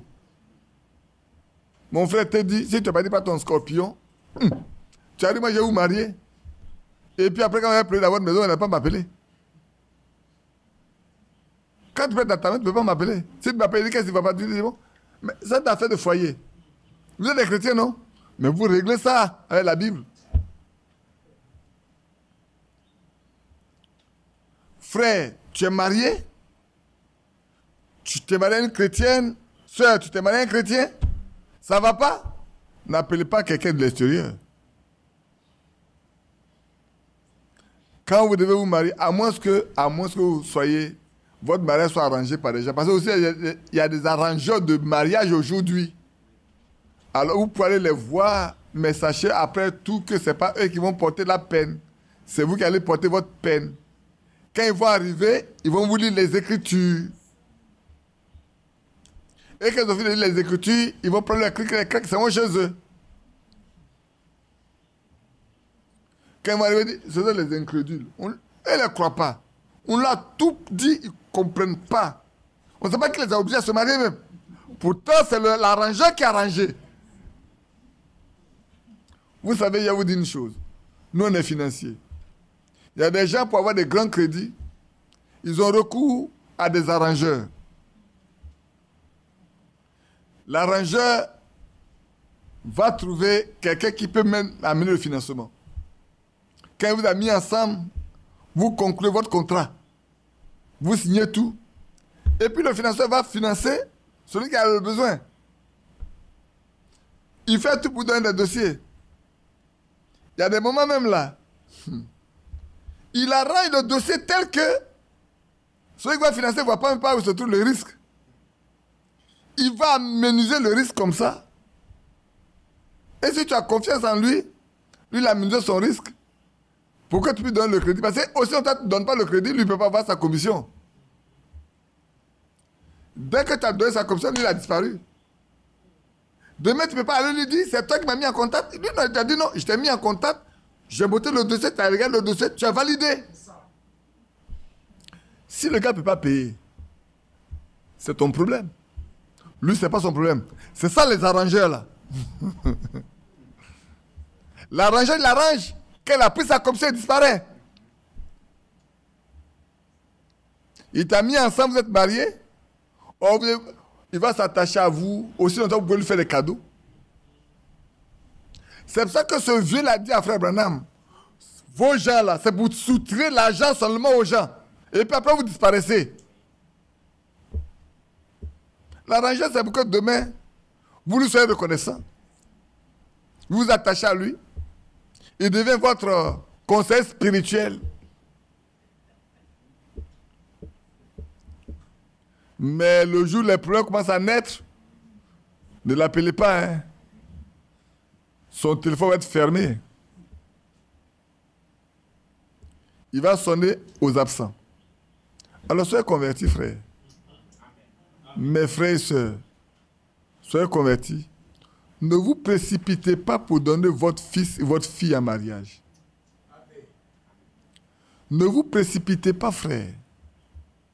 C'est une question de vie ou de mort. Restez à genoux jusqu'à ce que vous ayez eu l'assurance que ce qui vient là est de Dieu. Ce qui vient là est de Dieu. Vous savez, la fois dernière, un frère me parlait d'un vœu que son fils a fait. Et puis, pendant 1 an, 3 mois, la fille n'a pas encore donné sa réponse. Le père de la fille a dit au frère, dis à ton fils d'accord, c'est détourné pour aller ailleurs.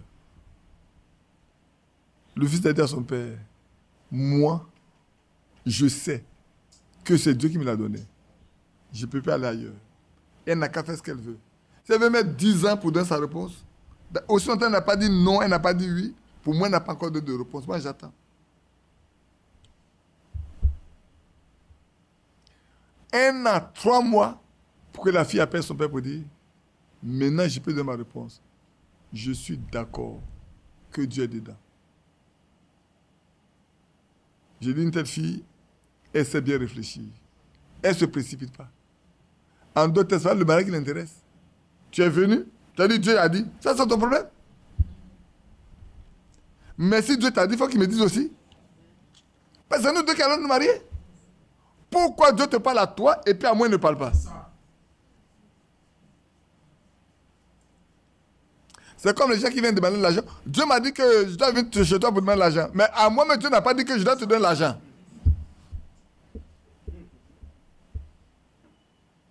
Et ouais, les chrétiens d'aujourd'hui, ils manquent de foi. Ils pensent qu'en prenant le nom de Dieu, Dieu m'a dit, ça suffit. Dieu m'a dit, ne suffit pas. Amen. Moi, ça ne me fait pas peur. Dieu m'a dit.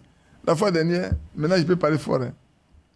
Il y a un frère qui m'a dit que il y a des songes qui ont été faits, ils doivent aller ceci, ils doivent faire cela. Et puis il m'a appelé pour me le dire.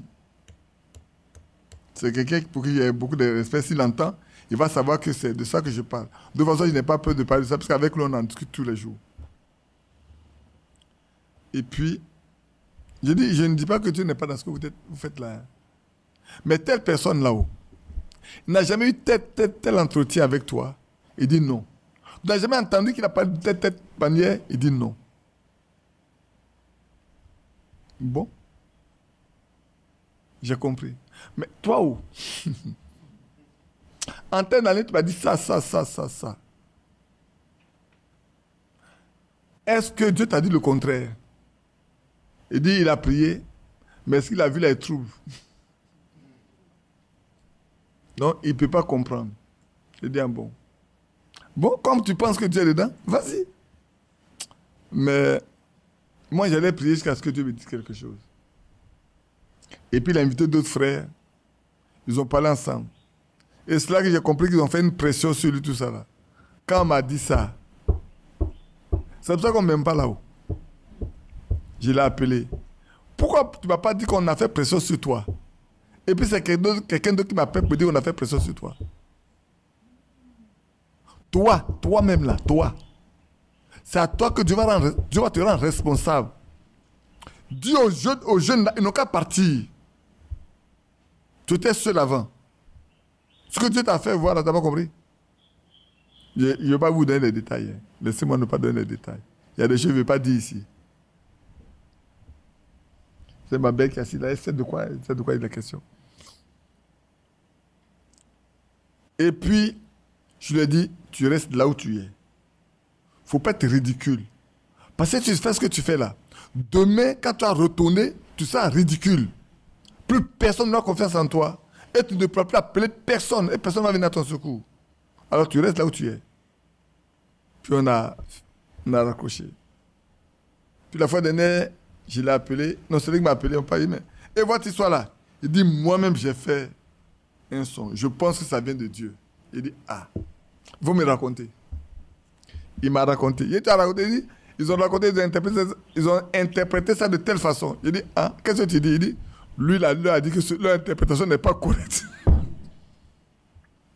Frère, ne vous bornez pas au thème Dieu m'a dit. Ça ne veut rien dire. Il y en a, ils mangent, Dieu m'a dit. Ils sont aux toilettes, Dieu m'a dit. Ils vont se dire, Dieu m'a dit. Dieu là, il parle comme ça. Si Dieu parlait comme ça, tout le monde, ça serait bon. Hein? Si Dieu parle à tout le monde comme ça, là, ça serait bon.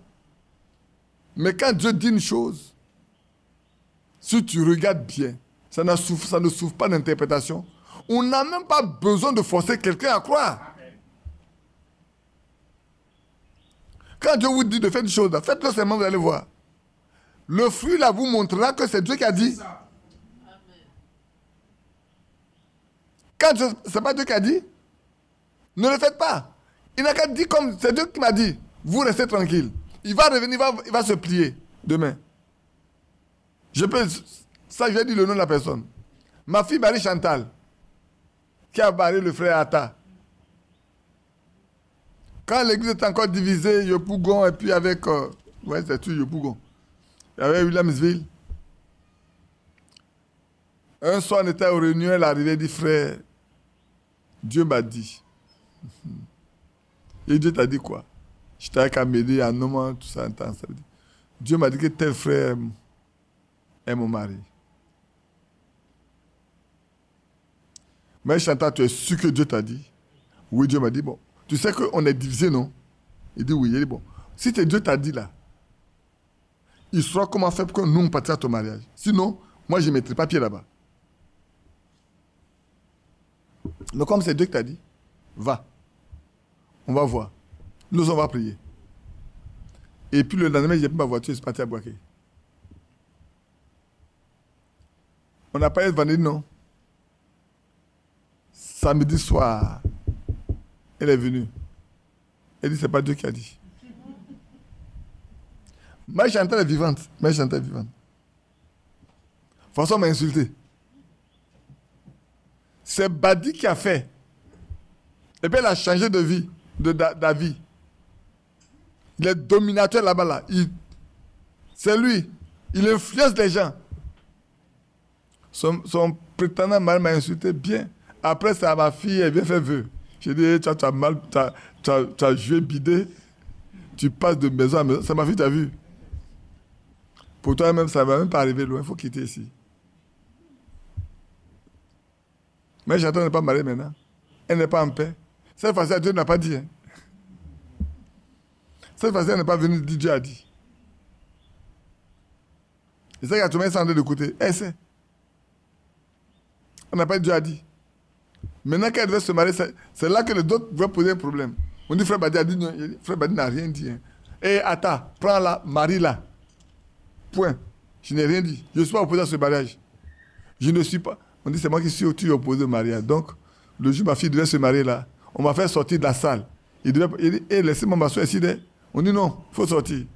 Quand ils étaient confrontés à elle, après ils ont dit, pardon, il faut partir.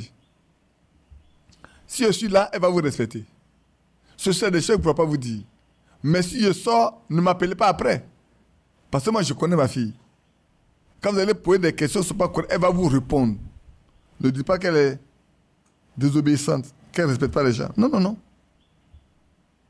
Parce que c'est comme ça que je les ai élevés. On a peur de rien. On a peur de Dieu seul. D'un homme, on n'a pas peur. Mais de Dieu, oui.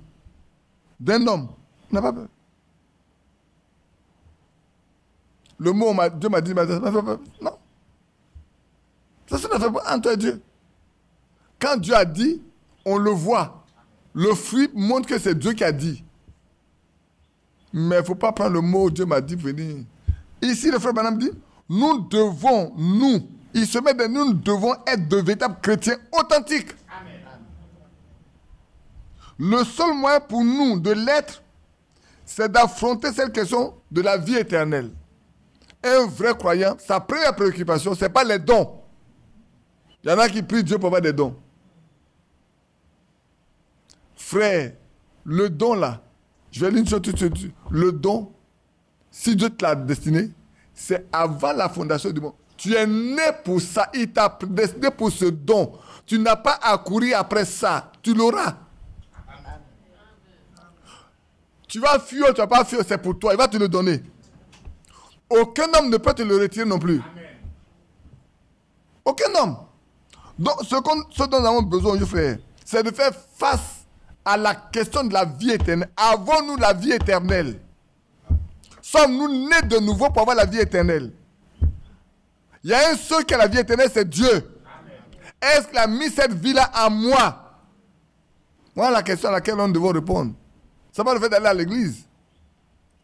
Il y en a qui vont à l'église, qui vont vivre comme des païens.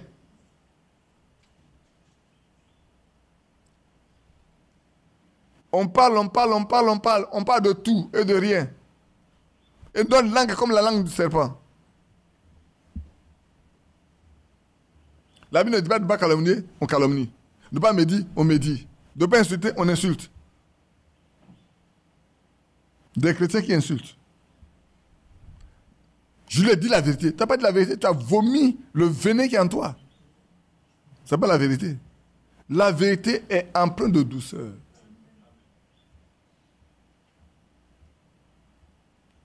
Et ça, c'est la vérité. Mais je lui ai dit la vérité. Et puis quand on dit, je lui ai dit la vérité, enfin, je lui ai dit la vérité. On me caquille bien les yeux, on nous bien. Moi, je lui ai dit la vérité. Ouais. Tu ne lui as pas dit la vérité. Tu as versé tout le venin qui est dans ton cœur, là, ce que tu as craché sur la table. Quand tu es parti, tu dis, il va se laver, ça ne va pas sortir. C'est ça la vérité là? Non, c'est la méchanceté. Et voilà ce que disent les chrétiens. À moi, il a dit la vérité. La vérité est Jésus-Christ. Donc tu lui as dit Jésus-Christ? C'est ça que tu lui as dit? Tu lui as dit la parole de Dieu? Quand tu dis la vérité, tu as dit la parole de Dieu. Je suis le chemin, la vérité et la vie, a dit Jésus. Donc quand tu dis j'ai dit la vérité, c'est que j'ai parlé en fonction de la Bible. Or, nous sommes ambassadeurs. Nous sommes pour la réconciliation. Dieu nous réconcilie. De même, nous devons nous réconcilier avec les autres. Mais on ne peut pas obliger les gens à se réconcilier avec toi. Je pense que vous me regardez bien. Il n'y a qu'une forme de vie éternelle. Et elle vient de Dieu. Frère. C'est pour ça que la Bible dit, c'est à leur fruit que vous les reconnaîtrez. Quel fruit portons-nous? Nous pouvons chanter. Nous pouvons danser. Nous pouvons crier. Nous pouvons être des diacres, des anciens, des prédicateurs attitrés. Nous pouvons être tout. Mais si la vie de Dieu n'est pas en nous, nous sommes comme un tonneau vide qui retentit. C'est juste un tonneau vide. C'est à notre fruit qu'on nous reconnaîtra. Bien-aimés, sachez-le. Vous qui écoutez en ligne, là, ouais, souvent quand vous regardez mon visage, vous dites mon visage est trop dur. Quand je suis à la chair, là, je suis une autre personne. Oui, quand je suis à la chair, je suis une autre personne, c'est vrai. Mais vous, quand vous allez venir chez moi, je suis aussi une autre personne. Chez moi, je suis bien, mais à la chair, je suis obligé de vous dire la vérité. Que vous soyez d'accord ou pas, je vous dis ce qui est la Bible dit. La Bible, qu'elle dit là, ce que je vous dis. Je ne dis pas ce que je pense, je dis ce que la Bible dit. Ici, il est écrit, es-tu un véritable chrétien authentique, oui ou non? Prouve-le par ta vie. Prouve-le par ton langage. Prouve-le par ta manière d'agir. Prouve-le par l'amour que tu manifestes. Prouve-le. Es-tu un véritable chrétien? Adore Dieu en esprit en vérité. C'est de ces gens-là que le Père a besoin. Adore Dieu en esprit et en vérité. Mais comment peux-tu adorer Dieu en esprit quand tu n'as pas l'esprit et en vérité quand tu n'as pas la vérité? Tu ne peux pas, frère. Soyons sérieux avec nous. Tu ne peux pas adorer Dieu en esprit et en vérité si tu n'as pas son esprit. Ça, c'est un. Et puis, si tu n'as pas la parole de Dieu, tu ne peux pas Quand il dit sanctifie-les par la vérité, car ta parole est la vérité. Si tu ne peux pas voir la vérité, la parole de Dieu avec toi, tu ne peux pas adorer Dieu avec les deux éléments. C'est les deux éléments principaux. La parole de Dieu est esprit et vie. Es-tu un véritable chrétien? Authentique. Le mot authentique est important, frère. Un chrétien authentique, pas un chrétien falsifié. Fabriqué. Tu es authentique, né de Dieu. C'est de ça qu'il est question, frère. Être un chrétien authentique. Un véritable. C'est vrai que quand nous sommes les éleveurs de chiens, il y a des chiens qu'on croise. Ils ne sont pas authentiques. Quand vous croisez un chien de cette race avec une autre race, ce qui donne là n'est pas authentique. C'est un fabriqué. C'est pour ça que souvent, quand tu vas chez les chiens, on te demande, je veux un pédigré. Quand on te dit, on veut un pédigré, on va te donner son arbre généalogique de son grand-père, de son père. Avant d'arriver à lui, on te donne ça. Le papier qu'on te donne, la thèse, on te donne là. Il y a tout ça dedans. On te le donne. Moi, j'ai un là, je peux vous sortir ça. Pour mon chien, Nil qui est là. Je peux vous le sortir. C'est un pédigré. Je vais vous donner ses aïeux jusqu'à lui. Je vous donne le papier. On a oublié de le confirmer. Et le chrétien authentique, vous savez d'où il sort? Il sort de Dieu. Amen. Il était ancré en Dieu. Il résidait en Dieu. Et avec le temps, doucement, jusqu'à ce qu'il paraisse, il était déjà là-bas. C'est pour ça que, frère, vous ne pouvez pas le détourner. Personne ne peut le détourner. Un chrétien authentique, il sort de Dieu. Quelqu'un peut détourner Dieu? Non. Tu ne peux pas détourner, comme tu ne peux pas détourner Dieu, tu ne peux pas détourner aussi celui qui sort de Dieu. Mets-le en cage. Un jour, il va sortir. Il va sortir. Tu ne peux pas. Il n'y a qu'une forme de vie éternelle. Elle vient de Dieu. Et il a été prédestiné. Il a prédestiné chaque créature qui l'aurait. Qui a compris? Tu as compris? Qui n'a pas compris? Je reprends. Il n'y a qu'une forme de vie éternelle. Donc, il n'y a pas de deux, il n'y a pas trois. Il n'y a qu'une seule. Et elle vient de Dieu. Cette vie éternelle ne vient pas de quelque part. Hein. Ça ne vient pas de Franck, ni de Branham, ni de Badi, ni de qui que ce soit. Aucun homme sur la terre ne peut donner cette vie éternelle. Elle vient de Dieu. Et Dieu a prédestiné chaque créature qui l'aurait. Vous comprenez, non? Chaque personne qui est destinée à avoir cette vie éternelle-là, Dieu l'a déjà prédestinée. On va les Écritures. Hein. Chaque personne qui doit avoir cette vie éternelle-là, avant qu'il ne naisse, Dieu sait. Et il sait quand il va le prendre. Mais il a déjà la vie éternelle en lui. Quelqu'un va me dire, frère Badi, quelle théorie que tu as? Non, il n'y a pas de vie éternelle. Il n'y a pas de chrétien. Frère, si tu es chrétien, c'est que tu étais avant la fondation du monde. Alors, on va lire Apocalypse chapitre 13, verset 8. Parce que les gens sont prêts à trouver des doctrines étrangères partout dans ce que Badi dit. Donc, je suis obligé de leur donner les écritures qui accompagnent ça pour savoir. Apocalypse chapitre 13.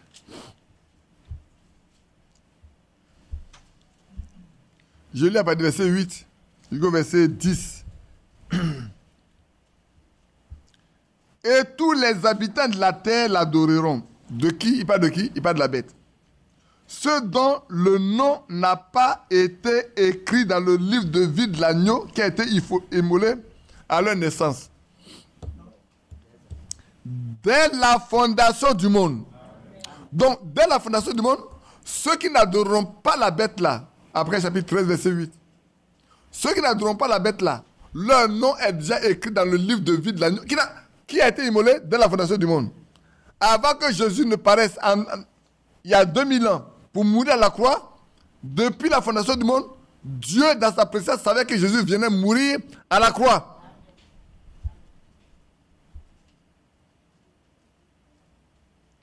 Si quelqu'un a des oreilles qui l'entendent, si quelqu'un est destiné à la captivité, il ira en captivité. Si quelqu'un tue par l'épée, il faut qu'il soit tué par l'épée. C'est ici la persévérance et la foi des saints. Non, frère, ne vous en faites pas aujourd'hui. Si quelqu'un tue par une âme, ne vous en faites pas que demain on le tue par une âme. Hein. Et c'est vrai. Oui, courage. Lisons Galates chapitre 1.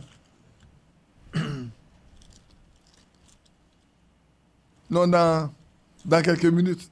Encore dans 14 minutes, il sera midi. Lisons Galates chapitre 1. À partir du verset 1.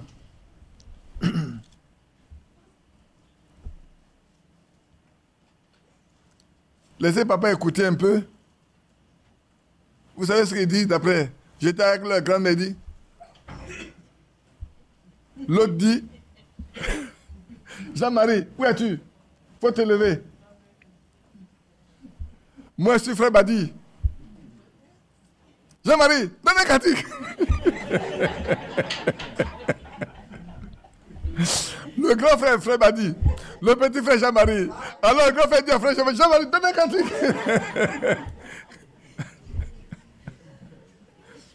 Jean-Marie, tu t'es réveillé, mais il faut donner un cantique. Le vrai frère Badi est là. Vous pensez les enfants quand ils viennent ici, ils ne voient pas? Je vous ai toujours dit, faites attention. Ils voient tout.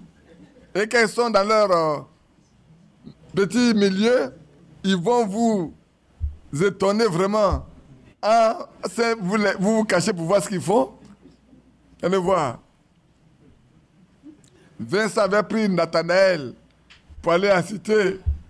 Nathanaël rentre dans la chambre de l'un de ses amis. Tu ne sais pas que les catholiques ne vont pas aller au ciel? On dit voilà, vous vous cachez pour avoir des enfants, pour venir insulter les gens. Vous dites que vous êtes des chrétiens, que vous n'avez pas de femmes. C'est pas ton fils, ça? Il vient nous insulter, tu as pris une insulte ici? Vincent. Les enfants, ils écoutent tout. Prenons garde. Galates chapitre 1. Je vais vous lire à partir du verset. Je lis à partir du verset 10 même. Et maintenant, c'est l'apôtre Paul qui parle. Et maintenant, est-ce la faveur des hommes que je désire ou celle de Dieu? Galates chapitre 1, le verset 10. Et maintenant, est-ce la faveur des hommes que je désire ou celle de Dieu? Est-ce que je cherche à plaire aux hommes? Si je plaisais encore aux hommes, je ne serais pas serviteur de Christ.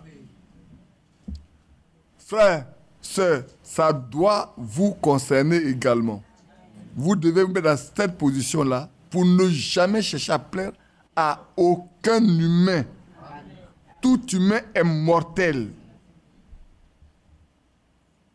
Je vous déclare, frères, que l'évangile que j'ai annoncé, l'évangile qui a été annoncé par moi, n'est pas de l'homme.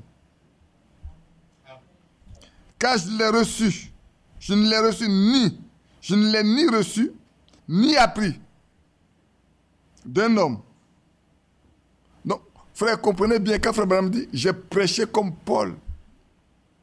Quand Paul fait cette déclaration, nous devons comprendre que ce que frère Branham a prêché là, il n'a pas reçu ni d'un homme, ni d'un groupe de personnes. Nous comprenons. Hein? Ce qu'il a prêché là, n'a pas reçu des hommes. Parce que Dieu l'a dit, je t'envoie avec un message pour prêcher à ceux qui sont venus. Donc c'est Dieu qui lui dit ce qu'il doit dire. Maintenant, nous ramenons tout aux Écritures pour voir ce qui est de lui et ce qui est de la Bible. Parce que prêcher pendant 4 heures de temps, il y a des choses qui sont humaines qui peuvent rentrer dedans. Ça, c'est vrai. Vous avez su, en effet, quelle était autrefois ma conduite dans le judaïsme. Il donne maintenant son curriculum vitae. Comment j'ai persécuté à outrance et ravagé l'église de Dieu. Il n'a pas dit les églises, hein. Regardez bien le mot. Il n'a pas dit les églises, il dit l'église du Dieu vivant.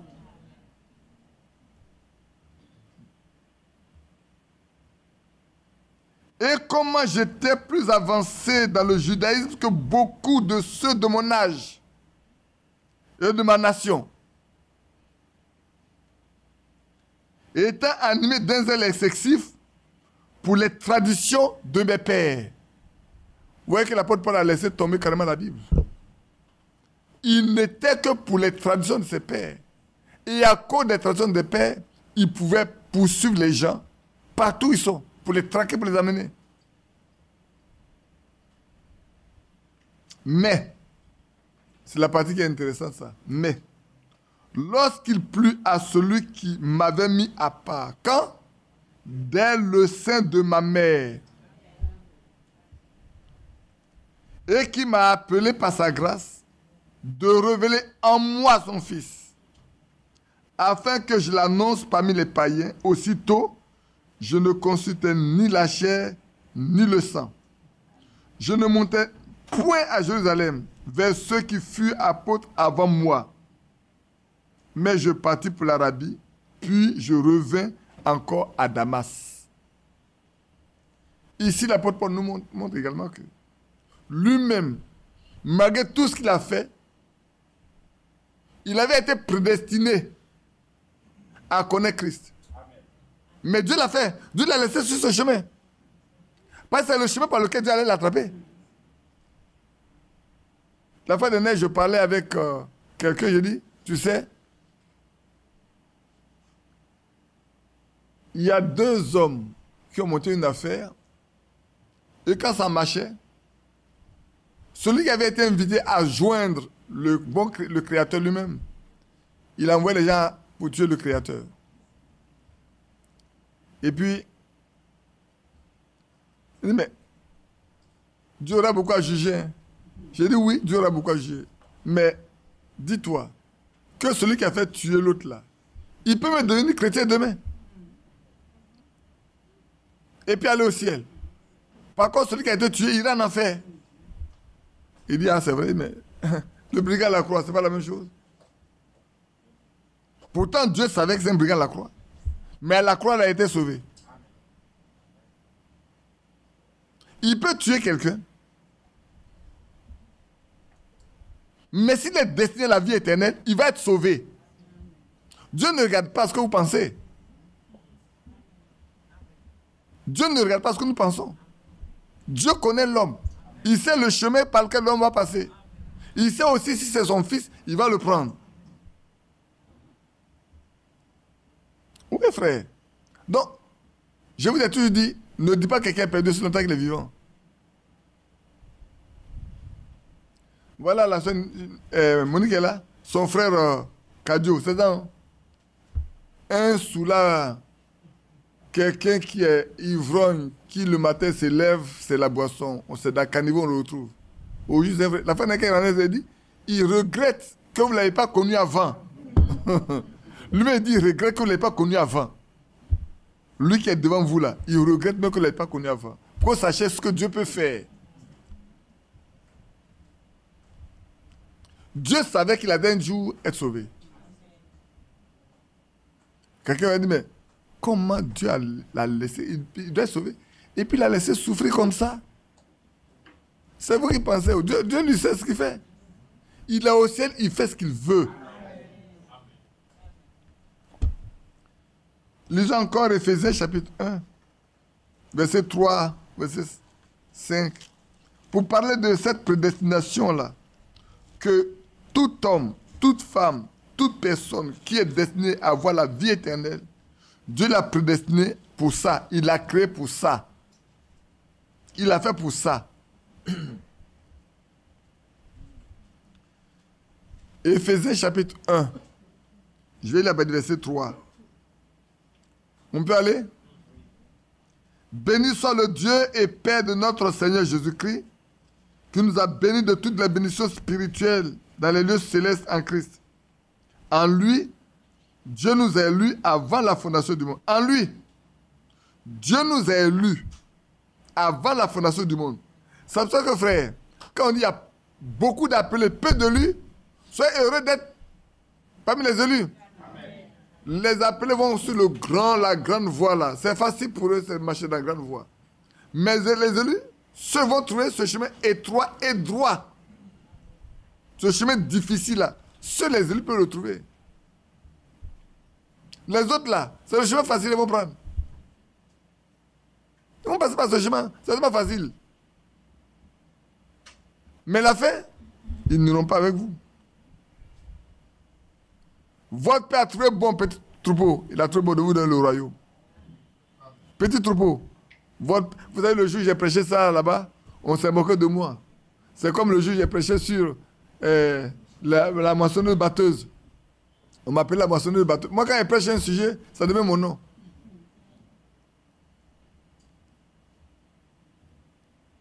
Et c'est vrai. Il n'y a pas de place pour s'asseoir un peu?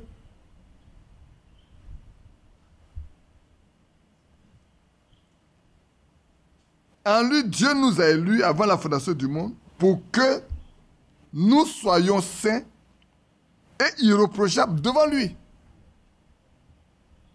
Il nous a prédestinés à ça, frère. Donc, c'est déjà prévu.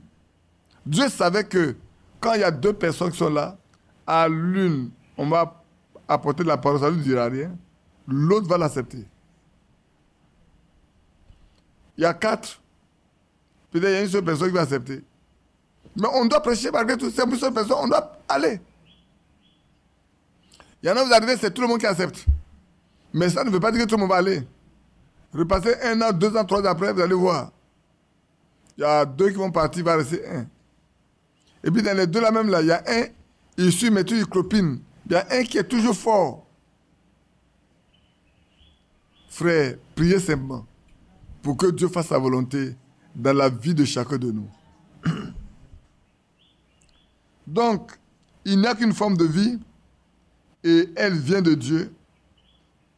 Et Dieu a prédestiné chaque créature qu'il aurait. Chaque créature qui aurait la vie éternelle, Dieu l'a prédestiné. Tout comme vous étiez un gène dans votre Père, vous étiez un gène en Dieu. Amen. Vous comprenez maintenant? Pourquoi on parle de prédestiné? De même que vous étiez dans vos pères avant, personne ne savait qui c'est. Vous pensez, ne vous arrêtez pas à votre père. Allez à votre père, à votre grand-père, à votre arrière-grand-père. Vous étiez là. Comme Lévi était déjà en Abraham pour venir en Jacob pour hériter de la vie et être celui qui doit prendre la dîme. Quand Abraham payait la dîme à Melchisedec, Lévi était là et a payé la dîme avec Abraham. C'est pour ça qu'il doit recevoir la dîme maintenant. C'est ce qui est écrit dans Hébreux 7, non? Ainsi donc ici, nous étions, comme nous étions des gènes dans notre Père, nous le sommes aussi en Dieu. Un de ses attributs, dès le commencement. Sinon, vous ne serez jamais là. Qui a compris?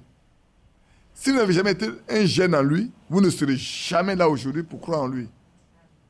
Pour que vous puissiez croire en lui, il fallait que vous soyez déjà en lui au commencement. C'est pour ça qu'on les appelle des fils de Dieu. C'est pas seulement le jour pour votre baptême. Hein. Dieu savait que ça allait venir. Le baptême d'eau, tout le monde prend le baptême d'eau. Le baptême d'eau, ça peut être un signe extérieur. On te plonge comme un pécheur, tu te lèves comme un pécheur mouillé, c'est tout. Tu es sec, on te prend, tu es mouillé. Mais celui qui est de Dieu là, quand on le sort de là, il laisse tout ce qu'il est en bas et puis il ressuscite avec. Là, on m'a dit tout à l'heure. C'est tellement important de voir ces choses qui sont dans la Bible pour qu'on fasse attention. Et je poursuis. Vous avez poussé dans le terrain fertile de votre mère. Votre père ne vous connaissait pas. Vous étiez dans ses reins. Et quand vous avez poussé dans le terrain fertile, c'est alors que vous êtes devenu un être humain. Et vous êtes fait à l'image de votre Père. Amen. Amen. Nous sommes un être humain. Nous avons parlé à notre Père. Son sang coule à nous. C'est pas vrai? C'est ainsi qu'on est, nous sommes son fils. Maintenant, regardez. Et vous pouvez communiquer avec lui. Et c'est la même chose avec Dieu. Si vous avez la vie éternelle. Si vous avez la vie éternelle, c'est que vous avez toujours été en lui. Et maintenant que vous êtes venu, que vous avez eu la vie éternelle, alors vous pouvez communiquer avec Dieu. Celui qui n'a pas la vie éternelle ne peut pas communiquer avec Dieu. Frère, ça peut choquer chacun de vous, mais beaucoup ne peuvent pas communiquer avec la vie, avec Dieu, parce qu'ils n'ont pas la vie de Dieu en eux. Ne peut communiquer avec Dieu que celui qui a la vie de Dieu en lui.